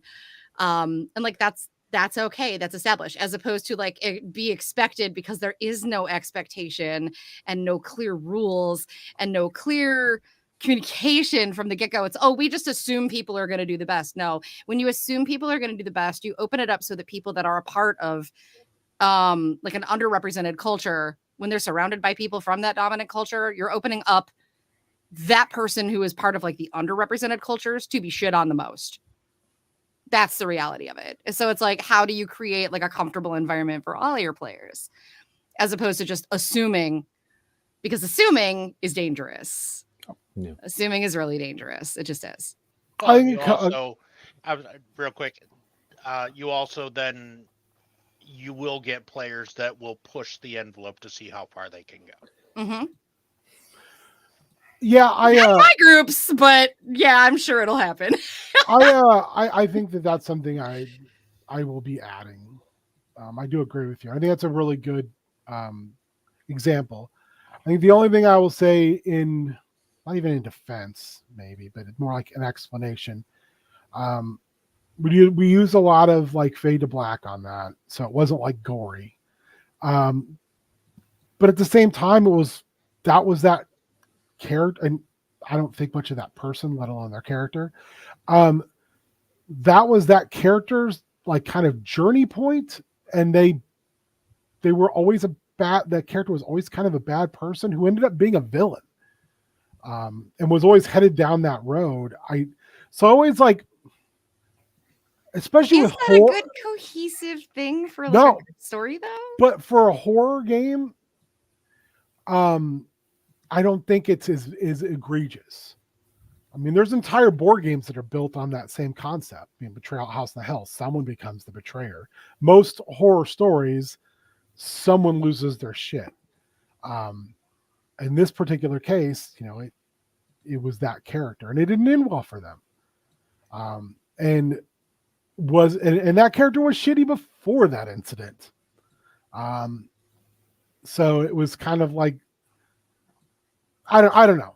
But here's the thing. Did I know any of that coming into it? Was I told that coming into it? Did anybody have a discussion with me about it as a player about like, hey, this is going to be the comfort zone. This is going to be, no, none of that happened. I think and I agree now looking back on it and learning from it, that the expectation that was set was too internal and not external enough. Mm-hmm. Was that if someone was uncomfortable with something, they would have been like, yeah, I don't like this. And then I would have, of course, stopped it. I try very hard to make sure that's a comfort, but I also understand as well. And unfortunately, learning from that is sometimes we see stuff in the moment and we're like, ew, but we're also like, keep moving. But then we have some time to sit with it and examine it and look at it and go, that's fucked up. Like, I did not like that. And then come back and go, yeah, don't do that again. Like, that was wrong. Like, I did not like that at all. And I think that's the best example I can think of, like that happening and me having to go back and look at it and go, okay, yeah. I mean, there's also a reason I don't play with that person anymore because of shit like that. There's a reason why they didn't want to play with me anymore, because I was like, you can't do that anymore. There's a reason that character became an NPC and I'm just a full-on fucking villain because of those things. Yeah, and I want to be very clear. Like, it's not a criticism of you. No, but it should be. But here's the thing. I'm not here to assign and throw out blame. I'm simply like calling attention to a situation as an example. So don't go into that like tailspin. No, I think what it is making yourself, I know you. I think what it is it's a perfect critique and point of doing something a certain way, just because you've done something a certain way all along and made assumptions all along, Mhm. and it's worked, doesn't mean it's good. You can do it better, and you can do it from an aspect that is going to protect people more. It's going to make the game more inviting for people, and you can still tell those fucking stories without just being very aware that certain parts need to be, for lack of a better term, rewritten. It's you can't just go first draft, best draft. And that's like, if I was to look at that back at that again, you can still have that moment, but you can have it far differently and still make it as bad as that. There's other ways to work around that. And in some ways, looking back at it, the main overarching thing is not making people aware that could occur so they could make their own judgments about whether it was a game for them. But the second part about it is going for me as a person running the game and putting those things on the table to play with. I put things on the table that I wouldn't call it lazy or even hacky, but I would say it was the easiest. It was the easiest enticement. And that in itself, it could have been done better. It could have been done in a better fashion all across the board on every level. And that's why you learn from it and you do it differently next time. And that's why I look at what you're saying about the ethics code and saying, yeah, you know what? I didn't think I needed it, but the reality is, what does it hurt to have it? Yeah. You do need it, and what does it hurt to have it? It doesn't hurt anything, but it lets people know, like, this is the standard. Meet the standard, or this isn't for you. Mm-hmm. And that's fine. So yeah, I do agree with that. And that is growth. I try. I'm not always the best at it, and sometimes there's a lot of hurdles to overcome. And if you would be so kind to send me your particular ethics code, I'd like to look at it. I have That'd be cool. But because do you find you need to adjust it for certain games? It kind of depends. I mean, there's a pretty standard. One of the things that I try to draw attention to is the Ethics in Tabletop Media initiative, which this is a conversation that's been happening in the tabletop space for many years, honestly. So this is I find I tend to use theirs, which they intend is an aspirational document. It was developed by one person. It was last updated, I think, June of last year. There's a whole preamble built to it, but it's a good starting place. I will send it to you. I appreciate it. Or even a link. I mean, yeah, whatever works easiest for you. I just appreciate you doing that. There you go. But it's a good media code of ethics. This one also covers paid and unpaid content, because there are a lot of places that, if people are participating in an online D&D game, they might, that's the thing, a lot of people don't understand is the really glossy, really funny ones. Those people are usually getting paid. They're usually getting paid to participate. Sorry, I'm blowing the glass. I'm showing you a little bit of how the sausage is made, but it's true. If you think people get together on Critical Role and they're just a bunch of friends that are getting together to do jack shit, it's a business. Yeah. It is a business, people. Y'all got to understand that they have a writing team, they have everything. But the Tabletop Media Code of Ethics is a decent place to start, just to think about your content. Then there's also there's another one I have that's saved. I'll have to find it for you. I cannot remember, but it's one that a lot of my players have recommended. It's just a really basic code of ethics and conduct for tabletop players. I'll find it and I'll share it. I just got to find where I saved it. I know I had one, and there was one going around for a long time that I liked. I just, it was a matter of not knowing where it is. I'm sure it might be in my Dropbox, and I can just. Actually, let me look really quick. Your Dropbox is 8 million. Here, there's a couple of them on Reddit that like I'll send you to, and they like what I like about them is it'll say like your basic rules are, you know, everyone here is supposed to feel comfortable and safe. The group is inclusive and is supposed to, you know, be mindful of their behaviors, not to exclude other people. Some settings might be heavy in themes that are an integral part of the world, but we want to avoid explicitly drawing stories and behaviors around racism, sexism, ableism, prejudice against people with diverse genders or backgrounds, etc. Basically, if it's shitty to do in the real world, don't fucking do it in the game. Which, you know, you can tweak that depending on like the type of game it is, but like I would argue, I think you can do any kind of game by following these codes of ethics. I do not think it is hard. Perfect example is Escape from Bloodkeep. And while I understand that they are a bunch of actors and people that were definitely paid to participate, they are literally playing Sauron's army. Like they are the most evil of evil characters. And somehow they wound up being way more fucking wholesome and supportive of one another than any D&D campaign I've ever seen. I mean, it was super diverse. You got like Matt Mercer playing a gay ring wraith. You've got like Erika Ishii playing a Drider character, like a spider queen. It was so fucking good. It's great. And they were evil, like they were murderers. They were awful characters that were villains at heart. And they were so wholesome. It's my favorite of the D20. Like it's so good for that reason. So you can follow these ethics regardless of the type of game that you're trying to play and or run. Yeah, I think for what I'm thinking about is just more like the content warning of like, hey, this is going to be, you know, prepare yourself if this Yeah. is Content warning is very key, I feel like. Yeah. Mm-hmm. yeah. Just, yeah. I mean, I for myself, one really bad situation I got into with a game, and trigger warning for anyone, I'm sorry about this, but like I have experience with SA in my personal life, and this DM featured a really very heavy SA themes in the campaign, and he knew about like my experiences with it, but like it was just like, well, no, this is like the Greek gods and this is what they do. And it was just like, I don't want to be playing in this. This is not cool at all. But thanks for just throwing it in like halfway into the session. Like it's just like, this is not what I signed up for. But I'm so sorry that you experienced that.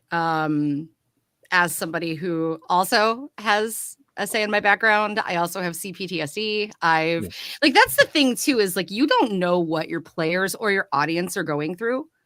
Mm-hmm. And it is incredibly important in any kind of like content creation, I think, to be mindful of that. Like I don't think like how do I say this? Words are hard this morning. I've only had like this much of my coffee. Everybody's going through some shit, right? And like it is not a stretch to say that like I'm a very fortunate person to still be here. There are a lot of my mental health team remind me of that all the time. So like admittedly, like I want everything on the table, and like moving forward, that's how I have to function, because like otherwise, like if you have players that are like neurospicy, maybe they have a hard time regulating themselves. Maybe you throw something into the game where it's like, that's difficult. That code of ethics and setting everything up from the get-go and having, I honestly, like, I think even with Stormsong Dres, didn't we have like, with Stormsong and with like the second season of Love Lost that started, we had like a pre-game meeting with everybody where they were required to be there. And we talked about those ethics, and we talked about like, what are those hard lines for you as a DM that I can make sure I'm not crossing? Because like, I am very invested in my players' comfort. And I have players that are, I have players that are queer. I have players that are trans. I have players that are Black, and like their experiences are all very unique. They're going to be very different from what I've experienced. And I really want to make sure that I'm making the best and most fun experience for them, because like some of them are actors. Some of them are people that can like do these things. And above all else, like, they're human beings and I care about them as humans. Like, fuck my story. I don't care about my story. I care that my friends and the people that are coming to me are having a good time. And that's why, like, we had that discussion from the get-go, and it was like, yo, I recognize, like, you don't need to like spill your whole like backstory. I don't need to know about it unless you really want to share it with me, but tell me what your hard lines are so I don't cross them. And like, Draz, I think that conversation, like, it was always really well received. And I think it did set some, especially with Storm Song. Like, I feel like Storm Song was like, we struck gold. I wish we had recorded those sessions because they were, correct me if I'm wrong. Like, well, no, you're not wrong, because well, that conversation with your players actually spawned because of a conversation you and I had about the game I was running. Yep. Where I knew there was going to be something that was going to be very challenging for one of the players. Mm-hmm. Because and that was in a module, right? Like, that was in Rime of the Frost Maiden. Yeah, it was in Dragon Heist. Dragon Heist, that's right. Oh, that was fun. Dragon Heist is a fun module. But I knew this particular player's background, so before we got to that part of the story, I sat down with the players and said, look, there's something that's coming up that I know is going to be triggering,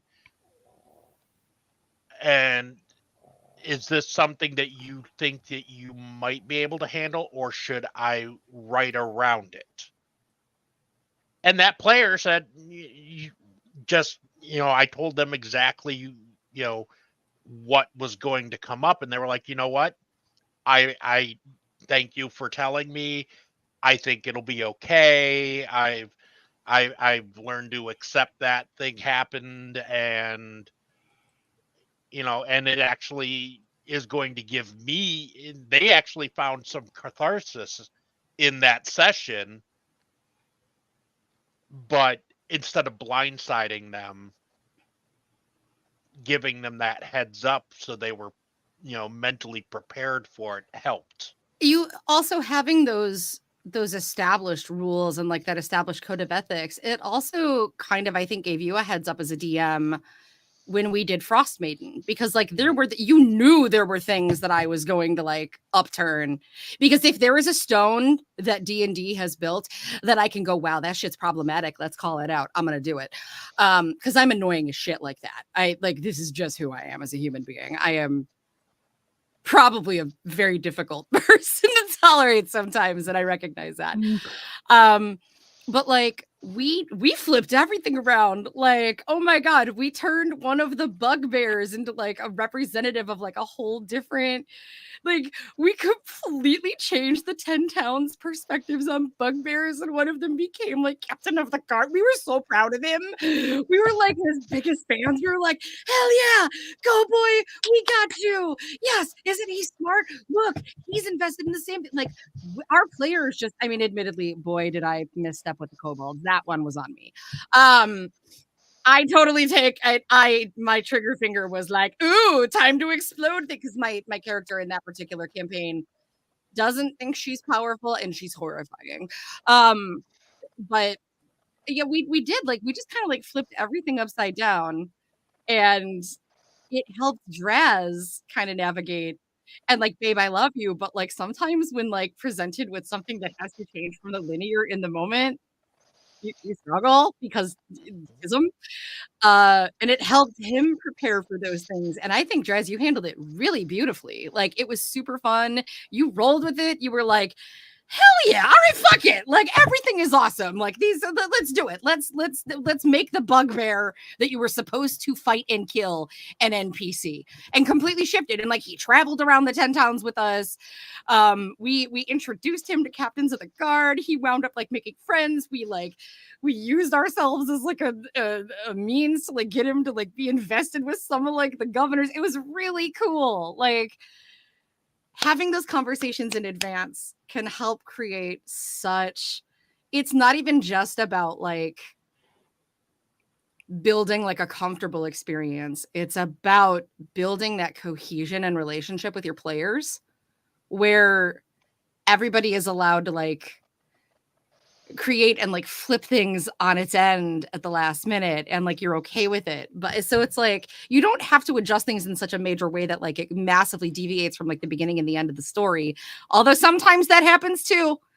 And sometimes like being a DM, you got to roll with it. I learned that the hard way. I like everything I know as a DM, I learned the hard way, because man, Richard's laughing because he's thinking of Outlaw Star. You're thinking of that Outlaw Star game where you guys broke me because I was like 20 years old and didn't know any better.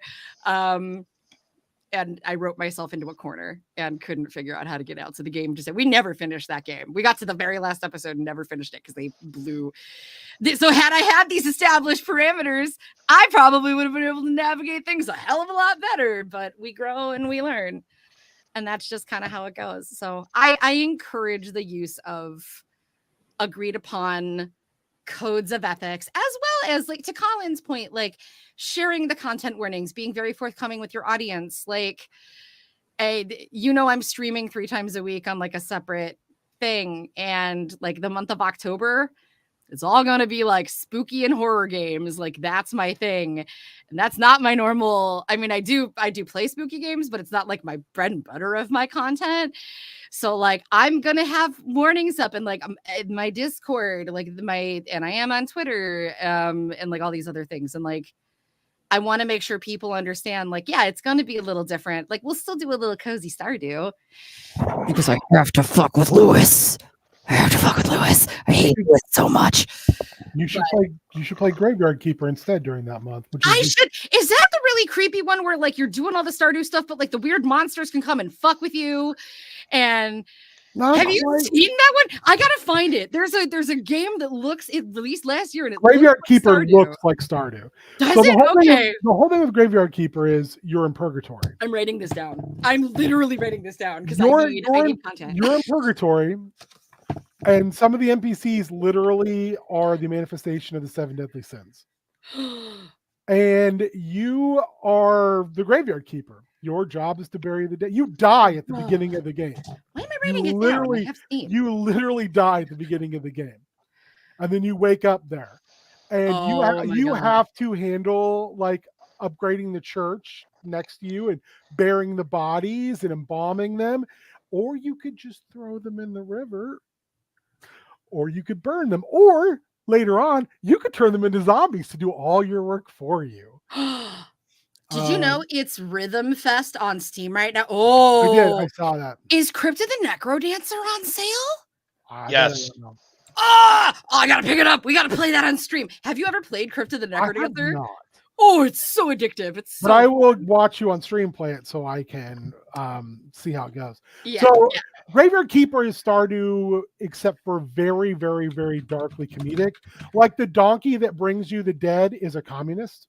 He is comrade, and he will exploit you for carrots. Like if you don't have carrots to give him, he's like, I'm not bringing you these bodies. Oh, it's really pretty too.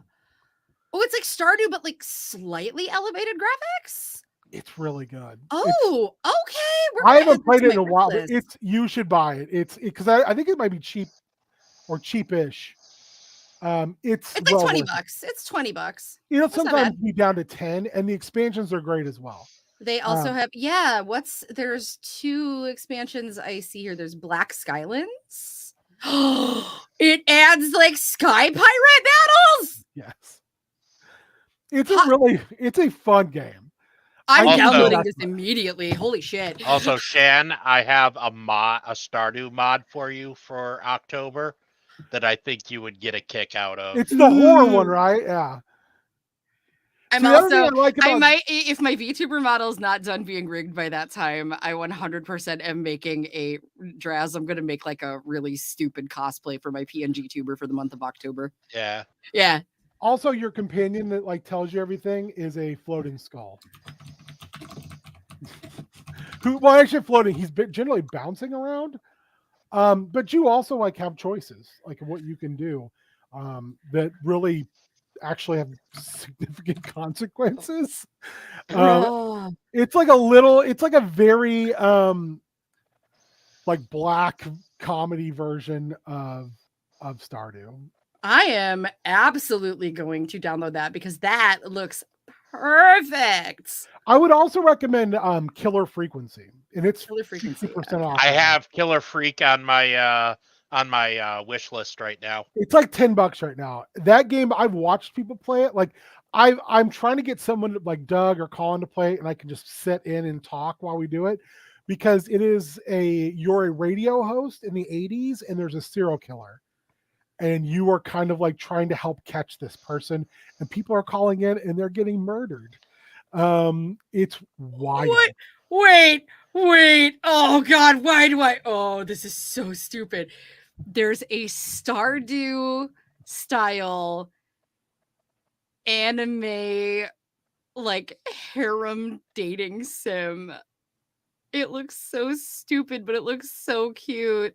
I would say if you're looking for other Stardew style games, Sunhaven is very good. Sunhaven I've seen. Sunhaven looks really cool. I have Sunhaven. It's Stardew with a lot more interesting bells and whistles. I gotta find this one game. I don't remember what it was. It's very stylistic. I want to play it for October. If I find it, I'll send it to you. It's like a farming sim type game, but you're in this area where like there are all sorts of weird cryptids and creatures that are trying to like fuck with you the whole time you're doing it. And like deer that show up, but the deer are like monsters. Yeah, like seriously, they will gore the shit out of you and like rip you to shreds. So you're in this fighting battle to like build enough resources to help you escape where you are, but it's like this haunted wood and it's Stardew-esque. It looks so cool. Oh yeah, Dresh, share that Minecraft man. They're gonna want to see the boiled. I just put something in the private chat for you specifically, Ben. Ooh. It's a Minecraft horror mod. One of my mods recommended it, and then realized that like they screwed up and forgot to like port over their Minecraft accounts. We were gonna start this tonight. I'm gonna make a public server for people who want to play it. Oh, yeah. I'm down. Because I'm gonna bust that out. I'm gonna bust that out for sure. Minecraft has been so hard on my stomach lately that I haven't been playing it. I watched Splattercat play a game the other day called We Harvest Shadows. That is he's playing a demo, and it is like a very high res graphics, but it's basically like Stardew, except for you're trying to do stuff for the house that you're in, because the house is actually a thing. There's a painting in the house that changes to show you how happy the house is with you. And this is the game. We Harvest Shadows? No, it's called Pumpkin Panic. I'm sorry, I just found it. No, that's cool. Let me look at it. I've also got my Steam open. It's called Pumpkin Panic. This is it's the game I was talking about. I am adding to my wish list. It's free. It is free. It's not yet fully available on Steam. I think there's like it's a very, very cute game. But it's creepy as hell. I've got a couple more that I'll recommend that before. First of all, have you played Anvil Saga? No. You're a blacksmith and you just make stuff for people. Oh, fun. It's side scrolling and you get to build onto your house and stuff. It's it's Stardewy, except for squeezed down to the most, like you do one thing. Cute. You also mine from your house down. I do like that game a lot. It's very, very fun. Let's see here. I'm just going through quickly. You could play Carrion for Halloween. Carrion. If you like to eat scientists, damn, it's a good time to eat scientists. You get to play as the monster. You're just a blob of teeth and Carrion eyes. is fantastic. It's fantastic. So fun. That game is great because you're like, oh, I'm too big to fit through this air vent. I'll just leave some of myself here and then I'll come back if I need it. Darkwood. Oh my God, Darkwood's awesome. I've heard good things about Darkwood. It's so pretty. But it's like desaturated pretty. Mm-hmm. I enjoyed Darkside Detective a lot. I enjoyed Death Road to Canada is fun. It's a goofy zombie killing game. You're literally going to Canada because you've heard it's safe from the zombies. It is the most goofy little game. It's very Death Trash, which is very much an homage to the OG Fallout. You also get to puke in that game and collect your own puke to use for lubricant for machines. Gross. It's a sci-fi like dystopia thing. Dreams of the Witch House. Oh my god, that game is awesome. It's a version. It's someone referred to as a horror library simulator. You're playing basically Lovecraft's Dreams of the Witch House. It's great. It's very fun. Dredge, of course, and Dredge just got a new expansion. Oh my god! I want to play Dredge. Dredge is great. It's it is. excellent. I bought Dredge. Did I? Dredge is like this crazy, relaxing. I did not. It's Fishing simulator. Relaxing? Cthulhu world. Yeah. Until it's dark, and then you're like, I gotta get fucking home now. Yeah, because time. You start to hallucinate. There's actual things. There's things that look like ships in the distance. There's things that sound like ships in the distance. They are not ships. Also, it's got a hell of a storyline if you play all the way through. Holy fuck, that reveal at the end is wild. The Excavation of Hobbs Barrow, very good. It is very pretty. It's very much a story-driven game. Sorry, I'm going through this really quickly. So, Fermi Paradox, I think you would love, but it's not really a horror game. Yes, I'm familiar with Fermi Paradox. Football game. Oh my god, football game is crazy. Football game is a Lynchian game. It's like it's a wild, like you're the quarterback, star quarterback. Prom is like after the game, but things go highly off the rails. Holy shit, do they go off the rails? Sorry, Gods Will Be Watching is pretty good.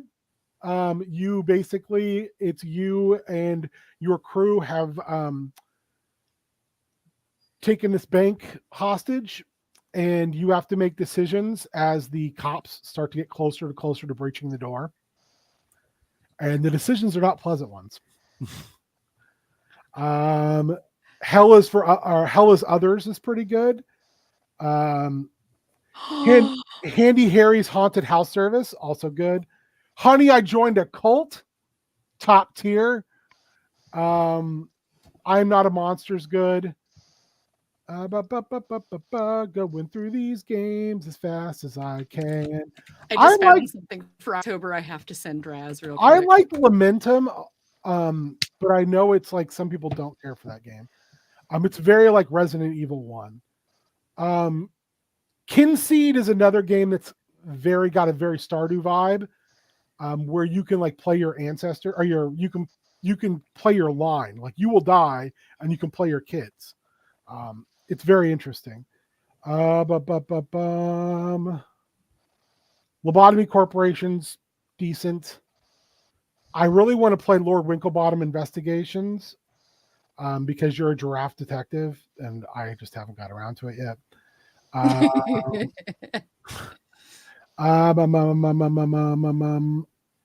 Overland's awesome. It's such a bare bones visual experience, but it's like a tile moving, tile by tile moving. It's not an action RPG. It's like not even an RPG. It's like a decision making game as you move around tiles, because the world has been overrun with these like bug aliens, and you're just a normal person finding other survivors, finding stuff.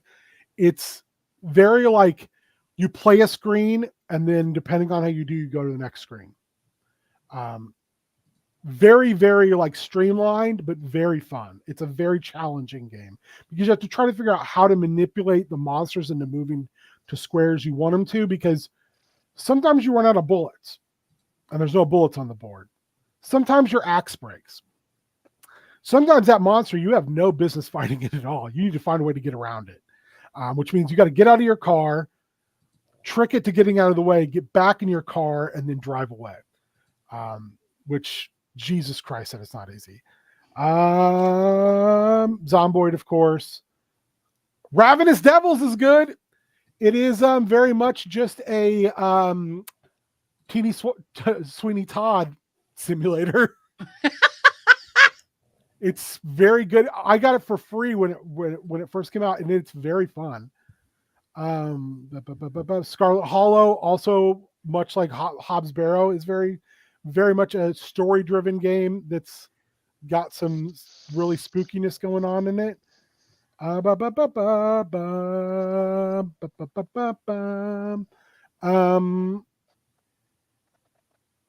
Space Haven, I love Space Haven, but it's more sci-fi, can be very horrific at times, but it doesn't have to be. But when you're managing a whole crew and then they get space madness, not always fun.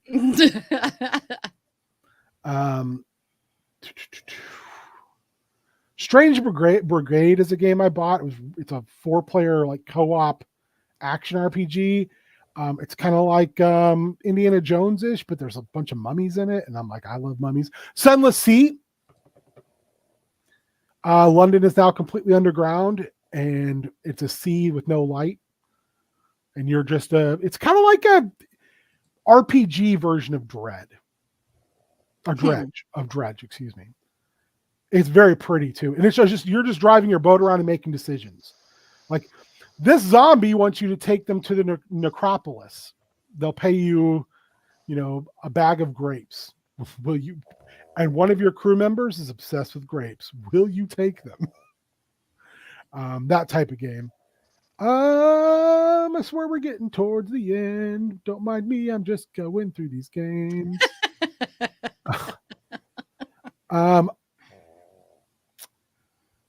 Undead Horde's kind of fun. You're the necromancer and you raise zombies and you just run around and do necromancer shit. Why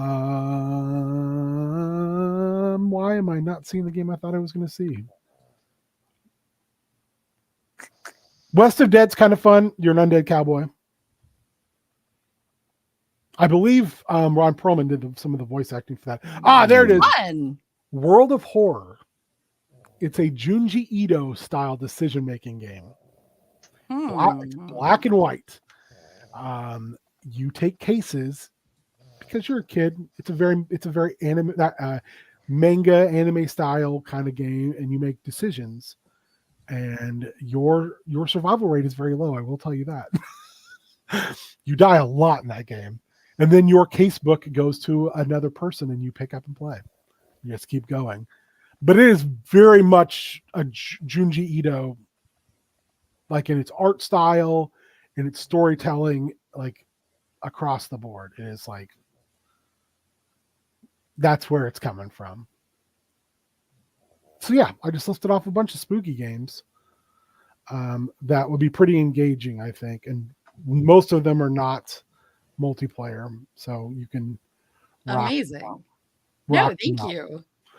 I would say you need, regardless, to play Graveyard Keeper. I think you both would find it to be a hoot. It is in various spots like very funny, and you're like, why am I laughing at this? This is real bleak. Like the witch burnings, and you're like, you can choose because there's like a witch gets burned like every other day. Because in Purgatory, there is a church, and the people who run it are fucking wild. And there is a point where they want you to open like a burger stand at the church burnings. And you know that if you say no to the cardinal, you're putting yourself on that list. So you have to kind of be like, do I really want to sell snacks at a burning? Yeah, it's woo. Also, like I said, you can always just go, man, I don't want to dig any more graves because it makes me tired. So I'm gonna take this body and throw it in the river and hope no one sees me do it. Yeah, it's a good time. Like, it's a lot of like Stardewy stuff, but really dark. I'm into it. It's really fun once you have a bunch of zombies and they're like doing all the work for you, and you can start to concentrate on like the story stuff. Which I always feel bad because I'm like, I was told to like bury these people, and now I'm just turning them into zombies to do my work. Yes, do my bidding. Yeah, now I'm like Bella Lugosi and White Zombie. But hey, Mitch. Anyway, those are some suggestions. Thank you. We're like 2 hours, 30 minutes in, so I'm sure people have lives. But where can people find you guys first of all, so thank you for all the people who came in. Thanks for Graz and Shan dropping in and really like bringing up some excellent points and perspectives and some things I have to mull over and some things I need to change, period. Where can people find you on the internet? You guys can find me Tuesdays, Meng on Meng. This Tuesday, Meng on Meng. The following week, Thursday, we're doing Spoopy Boys. Or Spoop Troop. Spoopy Troop? I'm getting Spoop Troop. Spoop Troop. All right. Sorry, everybody. And I think we're going to be talking certain vampire movies. I still have yet to give one to Ben that he has not seen. But you watched The Shed. I did watch The Shed, but I'm not going to say anything about it because I want to save it for the show. Prep school when I don't have my kids. And Hidden Path when we do Hidden Path. Otherwise, you can find me Creepin' Colin on Steam and Xbox and stuff like that. And shameless plug time, Second Chances Personal Training on Facebook and Instagram. If you need an accountability buddy or anything like that, some programming for workouts, someone to actually help you with workouts in home or online, hit me up. All right, thank you. Certified personal trainer. Yes. And dietitian. I am ONY_Draz on Steam. You can find me on the Known World United Discord if you need to reach out to me.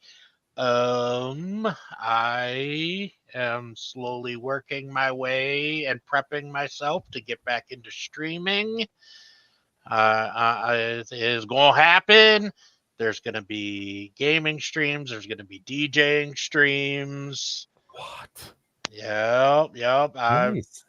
I may actually start DJing on my Discord to get myself back into the rhythm of it. Nice. Intended. So yeah. That's awesome. Congratulations. Thank you. Heck yeah. And I'm Shan, they series pronouns. You can find me on socials at The Rainbow Beach, BEECH. I won't say why, but like if you want to go to Twitch also, I'm not saying who it is. I'm just saying like you could follow twitch.tv/HiveOBs. Seems like a cool content creator, so you might want to like follow that, check it out. I'm just saying. Not saying more than that. I follow. I like and subscribe. You can find me here tomorrow as we have just a nice, chill conversation about ends and maybe beginnings. And then, like I said, looks like I'm running a Marvel game soon.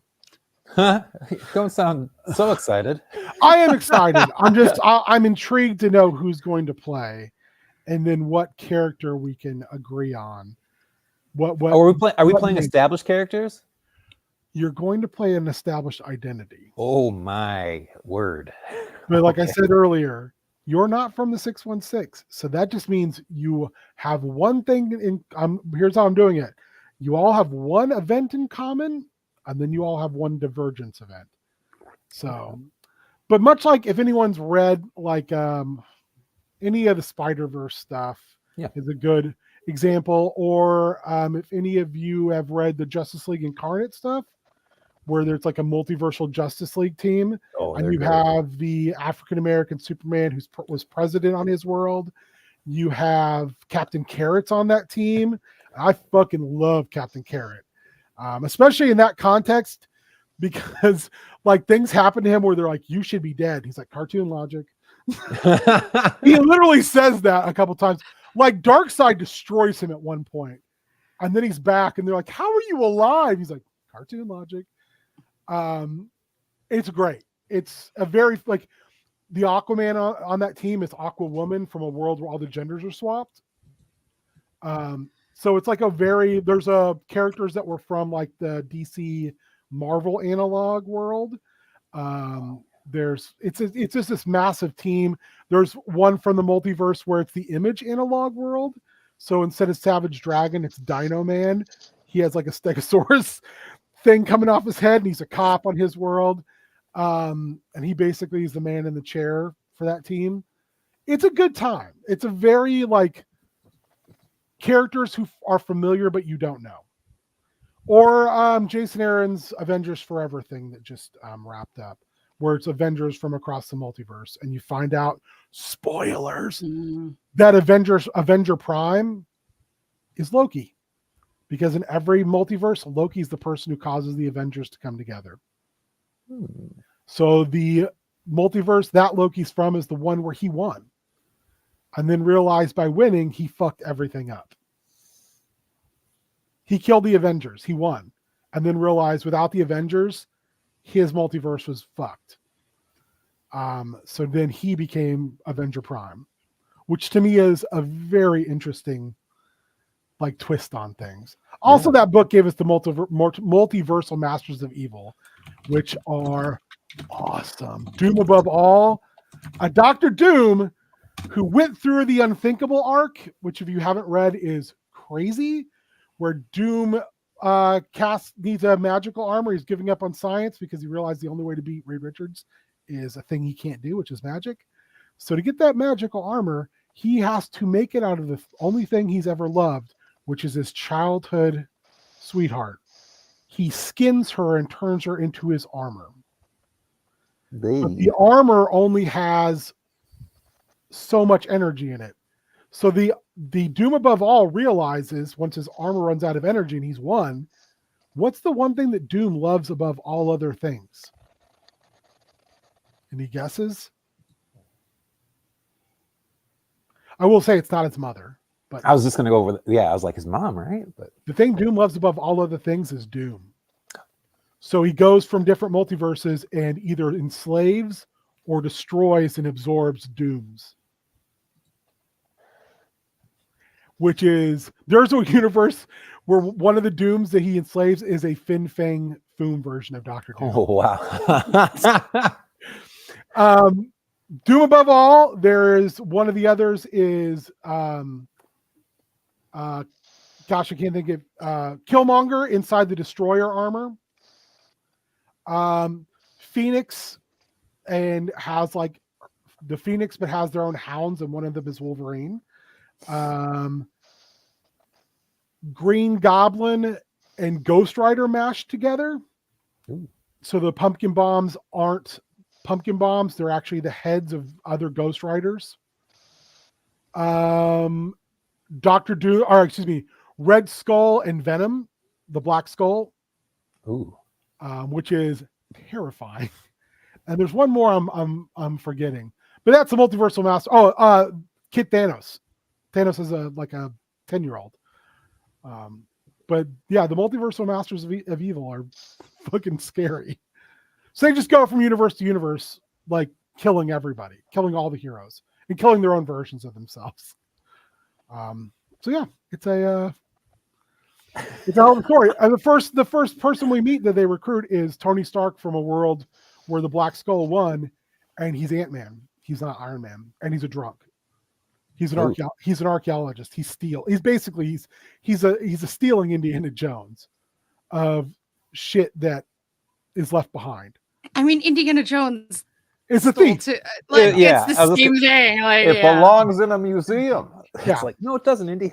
The next person we meet is Thor, who became unworthy, and lost Mjolnir, but Mjolnir would follow him around to taunt him.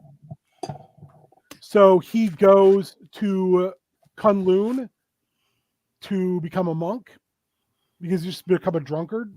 And he's like, I need to figure out a way to become worthy. If I become disciplined enough, I can fight the Undying Dragon and become Iron Fist.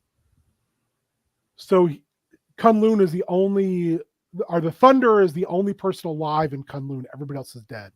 And he teaches Thor how to basically the martial arts. And he realizes Thor needs something to hit to continue to better himself. So he begins to hit Mjolnir until his hands are like bloody, like over and over and over again, over years. And then he and the Thunder fight their duel, and he beats the Thunder, and the Thunder is like, you get to fight the dragon. And he goes in there, and the dragon's been dead for 100 years. So Thor becomes Thor, God of Punching. Seriously, that's what he becomes. We meet a thing that lives like 1,000 years and basically becomes crystals. He becomes the Infinity Stones. So it's the thing, but he's made up of the Infinity Stones. And at one point he has I do believe it is time for the clobbering. But he's got like a beard and shit because everyone's dead. He's lived like forever. He can't die. It's great. It's a really, really, really wild series, and I love alternate universe characters. So that's kind of what I want to do. I want to do something where everybody is, has the same base, but gets to go wild. I mean, like I said, Peter Parker as Nova. I mean, that would be an easy one. Because Richard Rider is just basically Peter Parker. He was intended to basically be like, same thing with Speedball. Baldwin was supposed to be like, can we replicate Spider-Man? That, and I also I might do this for Extra Life, but if anyone's interested, reach out to me, because I think it's going to be a very interesting game setup. Is I'm going to run a mini series in Oz, because they have this very pretty book on like the political machinations of the world of Oz. Okay, I had to separate. Was it Wizard of Oz or was it Oz the prison? No, God, no. Although, let's match those together. That sounds amazing. This company puts out these amazing, beautiful books on these like fairy tale-esque settings, like Oz, Never Neverland, and things like that. Ooh. They're system agnostic. But I want to run a game where the players make each other. But it's not a character. You're making like Draz, you would make your version of Colin. Oh, that's interesting. So you're playing yourself. Gotcha. Because I mean it invites that. It's kind of like I've also wanted to run Die, and I have all the stuff. A bunch of us bought that when it was a Kickstarter. And I don't know if anyone's read that comic, but it's really good. Kieran Gillian wrote it, and it's about these kids who played basically D&D as children and realized they were going into that world, and one of them didn't come back, and now they're adults, and something's calling them to go back to the world of Die, and they go back, but now they're adults and they have a lot of baggage. It's a series that is finite. It's done. I would relate it in tone to Saga, maybe a little heavier than Saga, but it's very good. There's a lot of issues that are addressed in that book, like about loss and self-image and love and gender. It's very good, but man, it's a lot. And then the book, they loved making the book so much they turned it into an RPG. The people who made the comic turned it into an RPG because they were like, we should let people play this. Highly recommended. Anyway, I tangented so hard today. You can find me Tuesday, Mang on Mang, doing our thing. I got a bunch of heads to paint. Also, look at this fucking sweet alternative squeeze head I got.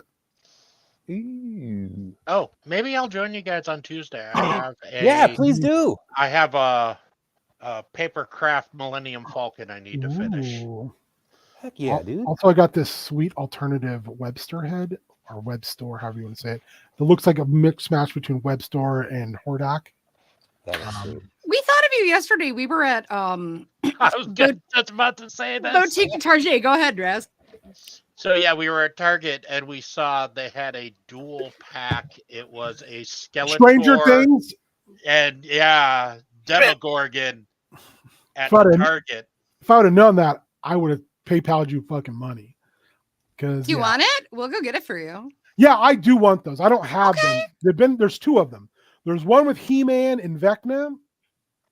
Yeah, And they there's didn't have one that with- one. There's one with Skeletor and the Demogorgon. They had the Skeletor. They had a couple of the Skeletor Demogorgon ones. And Maybe then we'll they pop also over to had Target. the new Triclops there. Oh, the Masterverse. Yeah, one? the Masterverse one. I have. and- I already tore that one apart to make it Origins. The only reason I get Masterverse is so I can turn them into Origin. They also had didn't they have a Teenage Mutant Ninja Turtles crossover? Oh Yes. my god, I have all of those, and they're the best. They're we saw the so Splinter one. Good. Yes, the Splinter of Grayskull is Yeah. so good. It's such a great figure. I think I have one that I kept, and then otherwise I have a couple that I took apart because I wanted the parts. But yeah, the beautiful thing about that entire line is it's meant to be taken apart, and they're like completely modular figures. But yeah, the Turtles of Grayskull line is wild. It's so beautifully done.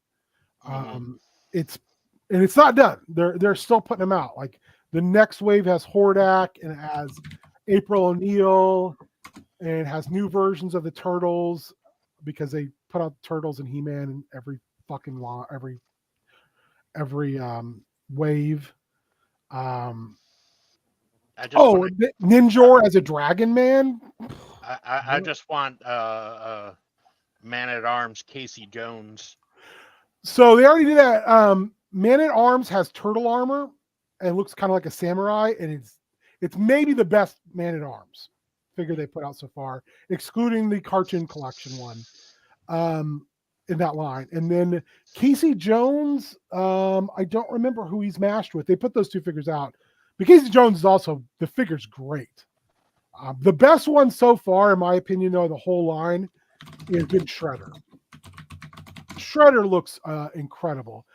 I mean, don't get me wrong, having a Krang inside of a Megator body that's like this tall with his little giant waist piece, and having Slaker also like gigantic tall, which is the I can't remember what the evil turtle's name is, mashed with Faker is pretty sweet. And also we're getting Two Bop Steady, which is Too Bad, but Rocksteady and Bebop smushed into Too Bad form. That's awesome. Yeah, the name itself is just that whole line is great. But the Sorceress April O'Neil that's coming out is also like one of the prettiest figures I've seen in a long time. They redid the whole wing setup so you can actually remove the wings and there's not a big like apparatus to it anymore. Yeah, that line is like, I know that Origins is like kind of on the way out. It's just all going to just off of the website now, which is dumb. But they are like going all in on Turtles of Grayskull, which is great. And now they released at God damn it, I can't think of the big toy show. San Diego Comic-Con, maybe? No, it's like one of those cons. They released a teaser for next year, and it's a crossover with Thundercats. In the Origins form. So the thing I love about that they did with Turtles of Grayskull, they didn't go, we're just going to mash these characters together and you're just going to get mashups. Instead, they said, this is the Turtles and all their bullshit getting dropped into Eternia. So like the first thing that happens, there's actually little animatics with the toys you can watch, is He-Man gets mutagen on him and becomes like this wild Hulk-like monster. So He-Man is like kind of like see-through purple plastic. Ram Man gets turned into like an actual Ram Man. Like, so all these mutagen characters are very, very cool. Like, this is their vibe. One of the new ones coming out is Leatherhead. He's still like a Cajun crocodile man, but now he's mixed with like almost like Whiplash a little bit. Yeah, there's just so many. Hey, Super Spike, that's very kind of you. So yeah, man, I don't know who Mandora the Evil Chaser is. You have to tell me more. Hold on one second. I know we're going over longer than I said. I don't fucking care, because now we're talking about toys, and now I'm like, that's okay. For any Ninja Turtles nerds out there that also like showers and bathing, I shared in the chat for people here. But like, it's super fun. If you're familiar with Lush, which is an awesome company that does really great bath products, you can find them at like most malls and stuff. The Krang shower jelly. It's so stupid. I love it. I must have one. Also, it's got like bergamot, which I'm obsessed with. Anything citrusy. Give it to me. So they did a Build-A-Figure with this Waves. It's I am looking for that Demogorgon set. Either one of them. So here's your Skeletor from Turtles of Grayskull. Okay, that's cool. And it glows in the dark, which I was like, oh no. You guys have already seen this beautiful boy. Just pretty. Everything looks good about the two lines. And this was hard to find. I'd like to get my hands on another, but god damn is this cool. Mutated Mossman. And you can take his head off and put a giant like The Thing, like the movie The Thing, head like flower thing on it. Oh god, he's just, the line has been just like so crazy good. Like, you can look up and look it up and look at all of like the pictures and stuff. They've just outdone themselves on this version of things. And now the next wave that's coming out, they showed at the Toy Con, is Snake Man themed. So one of the figures we're getting is it's a foot trooper, like a foot ninja, but you take his torso off and it's fucking King Hiss. And the snakes are like gigantic. It's the 5 snakes that make up his body, but they're huge. Another one is Shredder, but he's a giant snake man. He's got like the Lady Slither lower snake body, and he's just like massive. It's just, yeah, man, they're just pumping out the best figures right now for that. Yeah. So, yeah, anyway, I'm very stoked about, as you can tell, I get very animated about stuff like this because I love these little plastic boys. And I need to work on the back corner still, because it's kind of gotten no attention. And don't worry, those I got rid of a bunch of miniatures, so those things are going to be reorganized. But I bought that Lava Flow lights up on Snake Mountain, so it's very pretty. But I have my inside portion for my Castle Grayskull stuff sanded. I need to paint it, which I have the paint formula for Sherwin-Williams to get the proper color. And then I want to do, I'm scared to do this, so if anyone has suggestions, please let me know. I want to do a resin pour to flatten it out. So it's flat and stable, because right now it was a 3D print. Oh, this is the whole of it. It's like 2 floors and a bunch of walls, a light up, torches.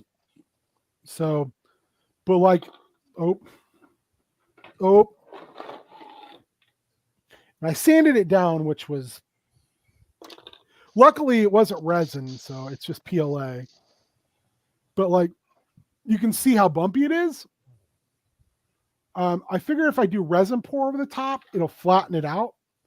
So it's easier to place figures on it. So I'm very excited to finally do this. I have a whole bunch of lighting stuff I bought. So yeah, that's that. And then if you can see over there, those are all the heads I've been working on. Oh wow. Some of them are much more stuff done, like this boy. Ooh. Which is like a Mythic Legions style Snake Man head Yeah. with like a Mesoamerican kind of theme. So yeah, anyway, been working on heads. For those that haven't like been around for a while, my other thing is I'm doing, if you've ever remember like the Funko Primal Age figures, which were Funko's attempt to do 5.5 He-Man style figures, but for properties that already existed, like horror icons, Street Fighter characters. But the first ones they did were the DC characters. And they were like in that He-Man style. They were like barbarians and stuff like that. I'm doing my own version of that. So I've been working on that. And also I've been working on, have just a little bit more to do on this beautiful, beautiful boy. That's right. Oh, yeah. My Skeleton is almost done. Skeleton, an existing character. I did not make him up.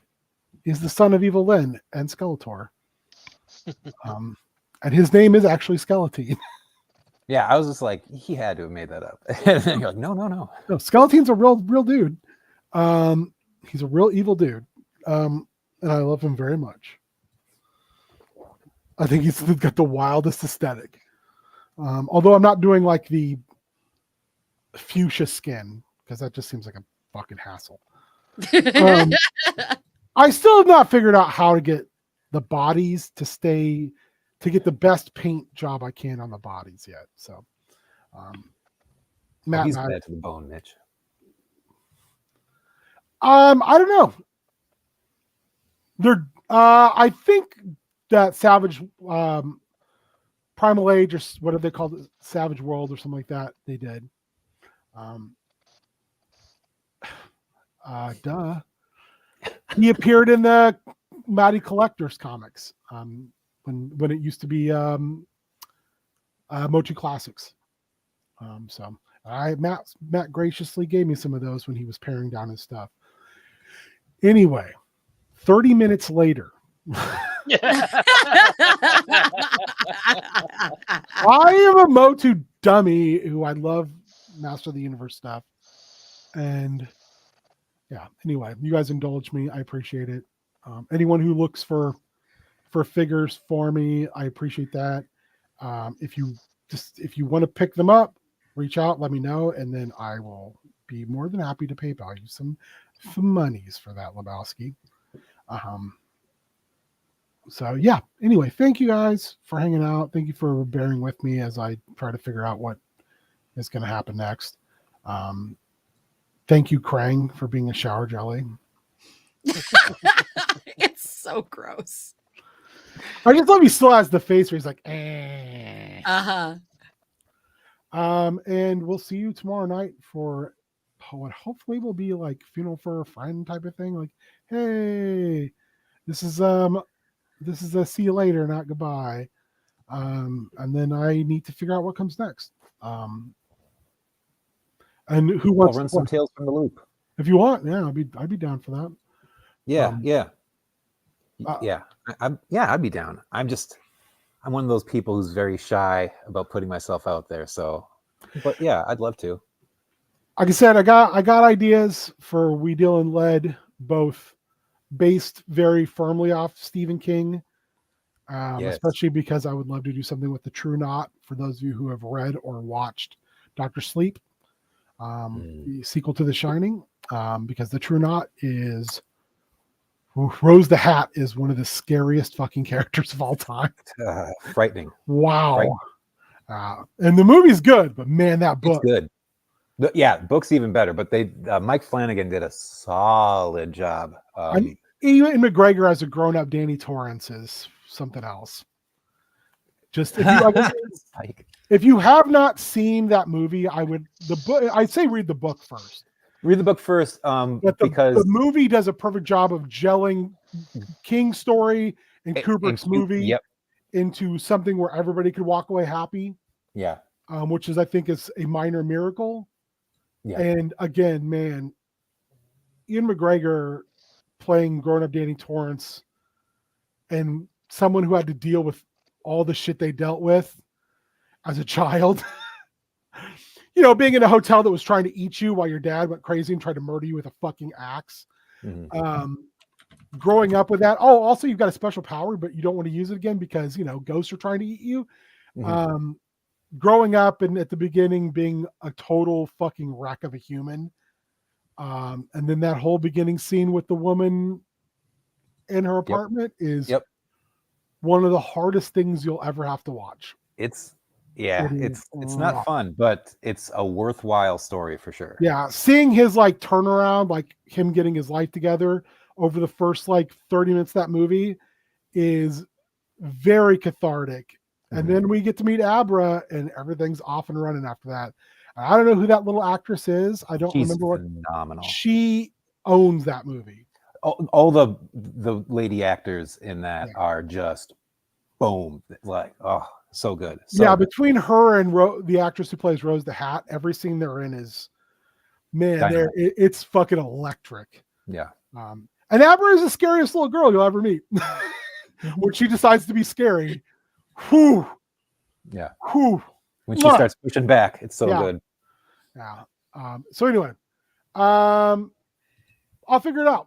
I don't know what it is. I'll throw it out in the Discord. What I'm going to do first, and whoever wants to play, and we'll start adding the code of ethics stuff, not just to our pre-game stuff, but I think I'm going to maybe throw it up at the beginning of games too. I don't know how I'm going to do that. That's cool. But I'm thinking about maybe even just doing it as like our 10 commandments on our channel type of like thing. The FBI warning before movies, but we're not asking you to not steal. We're just that would be cool to like make a logo and do it that way, as like a chat conduct, player conduct, FBI warning style deal.